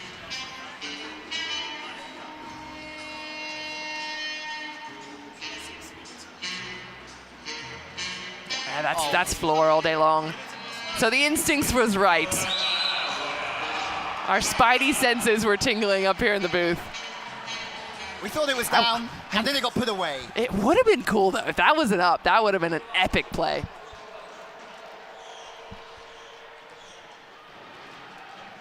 So a bit of luck going Warszawa's way. They need more than a bit of luck, though. They certainly do. Service pressure's going to have to be the name of the game from here. They're going to have to try and break Perugia down. Kalachi in the past targeted a lot in that first set. Not targeted here, it's through the seam. Gomuka fires one up, and now it is a 2-point game. You can't write this Warszawa team off. This is possibly the most clutch serve of the entire night, between two of the best passers on Perugia's side that have not put a foot wrong all night long. What a time to get an ace. Perugia will remember the 2-0 lead at Guargas, and then the home side come back. They can't afford to drop their focus, and they don't through the right side. Interesting. Sole coming in, a little change up here in the front court. The blockers fully take the bait. Semeniek's thinking, I'm staying here with Sole, and it's just one-on-one, too much space for Ventara. Tilly trying to go Kong block on him. Team manager Davide Candarello, a Champions League winner last year with Perugia, was telling me that those wins against Guargas taught them a lot that they needed to learn for this team to go the whole way in the Champions League. Losing or winning the first 2 sets and losing the second 2. Let's see if Perugia have learnt their lesson. Great call with Sole coming in and taking the block with him. But it's another big serve. They have upped the service pressure here, Warszawa. And they do get a chance in defense. This is to get back to 1. This is massive, and they take it. And for a Warszawa side, look buried about 5 minutes ago. They've worked their way back to 1. And is it panic time for Perugia now, Keith? I don't think Perugia ever panic. They're not a team that stress. You know, Giannelli said it best before the match. Pressure is something we only put on ourselves. But right now, Warszawa have to continue in that direction, because there's only one way to win this match, or to win this set even, and get yourself a chance to a 4th. And that's by continuing to serve and make Perugia uncomfortable, at least in their offense. They might miss one side out. It's very rare that they've missed 3 or 4 in a row this evening. That just doesn't really happen for a team like Perugia. First pass is off the net. Every one of these side outs becomes so key. And unfortunately, for Warszawa, it's Sole that gets his hands all over Gomuka. Big change putting in Sole. Again, absolutely spoiled for choice are Perugia with their middles, and he comes in, steps in like he has been on the whole night. Oh, Plotnitsky getting that block. Who am I giving points away to the middles? That's a confident looking man. Rightfully so, been playing amazing tonight. Challenge incoming.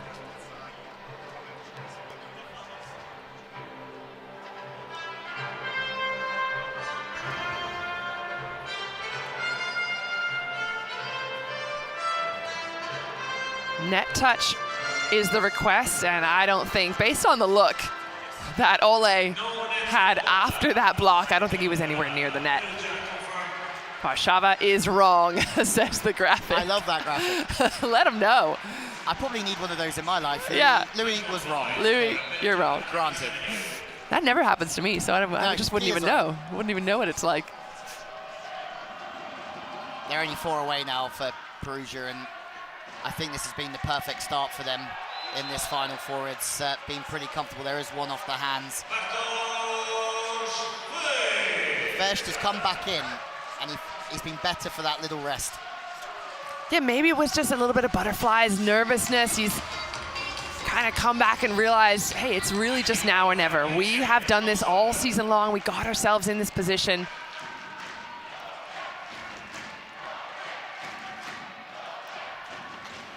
Oh. This is the service pressure that Warsaw have needed all night. Is it too little too late, or has it just brought themselves a real opportunity to strike back and sneak a set?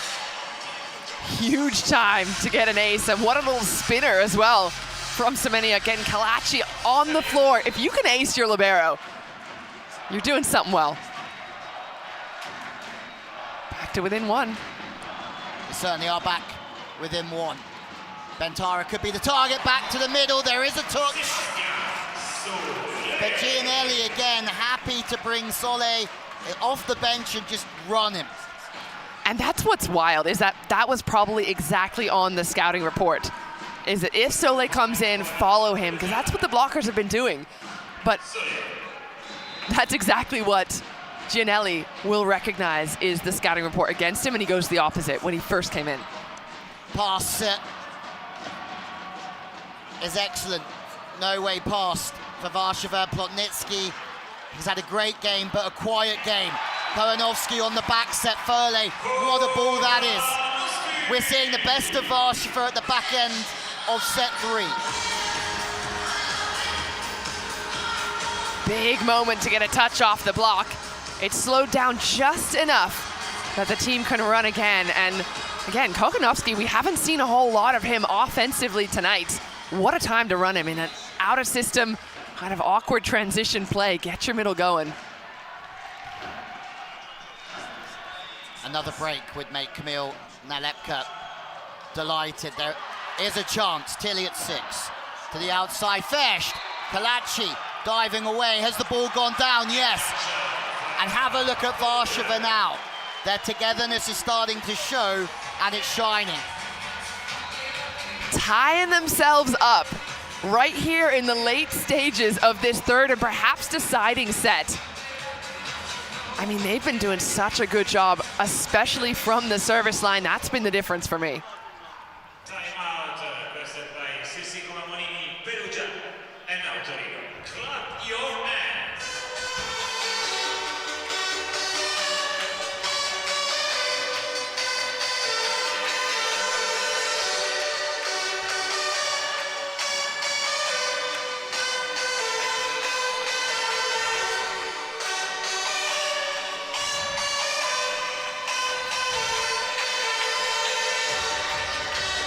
Well, have a look at that. The score is back to 22-all. Warsaw, we said they love to play volleyball when their backs are against the wall. We've seen already in the Women's Champions League final that you can be 2-0 down, 4 or 5 down, and still come back. And maybe, just maybe, Warsaw have earned themselves their chance, but no, off the hands.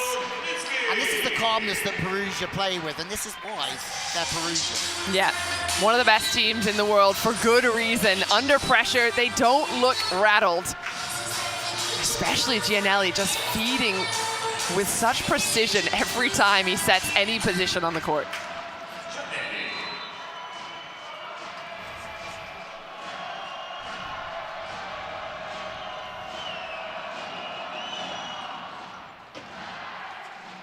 One break for Perugia to have match point. Warsaw battle back again. Kołanovski's got more involved again, which means the pass is there. Furley's happy to let him run.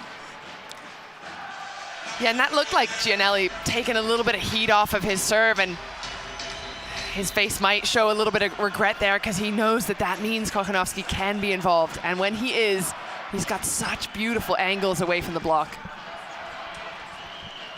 Off the net, this is a massive opportunity! Oh my word!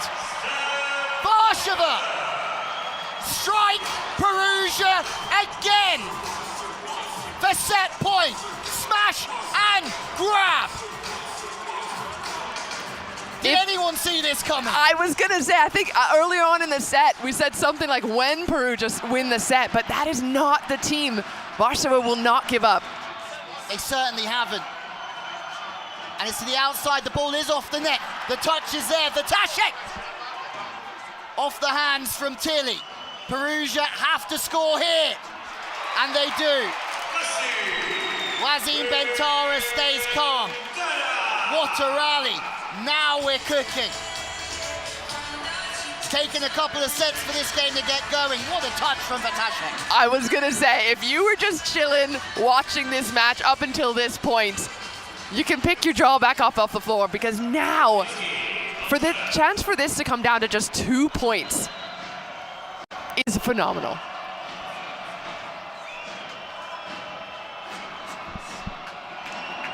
Plotnitsky, we've seen him cause so many problems. It's a clutch serve. Gomuka has to try and find the floor. No. Plotnitsky's there filling position 6 in the seam. Is there 4 touches? No, there's 1 off the block. And round the back, Tilly is there. It's still alive, Wataszek. It's another big rally here in the Champions League Final 4. But Perugia now have turned it around again.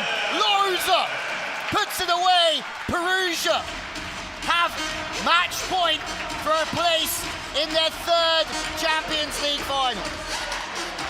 You can't help but think that that one set point opportunity that went asking was the one that Warszawa could have extended this to 4 sets. Now, all odds are pointing another direction. What a rip. What a play. Match point, Perugia.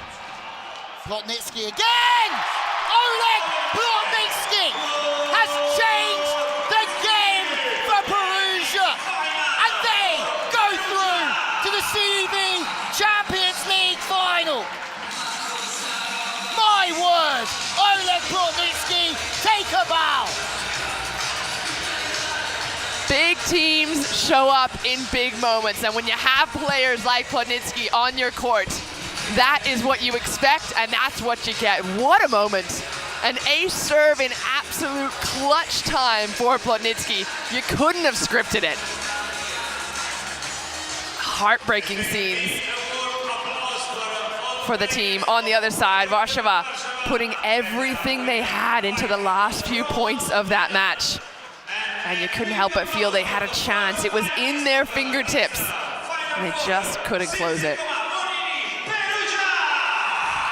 There's a look at the final scores, and the first 2 sets, it really was domination by Perugia, but that last one, the chances were there, the door was cracked open, the opportunity was not taken by Warszawa, and it's heartbreaking, but for Perugia, this is a team that had high expectations, and they continue to put pressure on themselves to get into these positions, but they do it so calm, so cool, so collected. It's almost just an expectation at this point that they're gonna be in these big moments.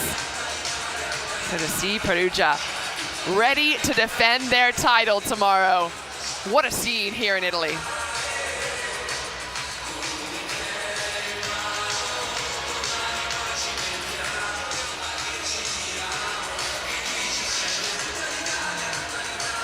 The Italians are on their feet.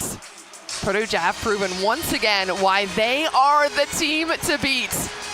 Not only in the Italian league, not only in Europe, but this team is a worldwide powerhouse. There's a real look at match point again. Plotnitsky not only finding seams, but finding an entire river between the 2 passers on Warszawa's side. The spin and precision, 2 players who have barely missed a beat today. The frustration will be immeasurable for Warszawa, who had their highest of hopes they've already made history by being here today with one of the youngest coaches in the Champions League at the helm.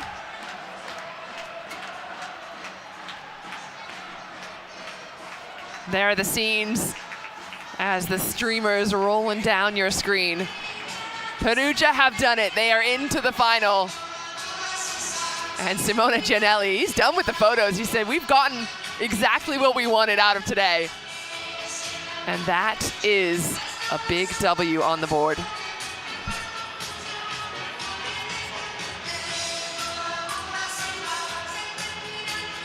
Stick around, we've got an interview courtside coming up. Lett ready to grab one of the players and chat to them as soon as the celebrations are over. Perugia can be so proud of the way that they played.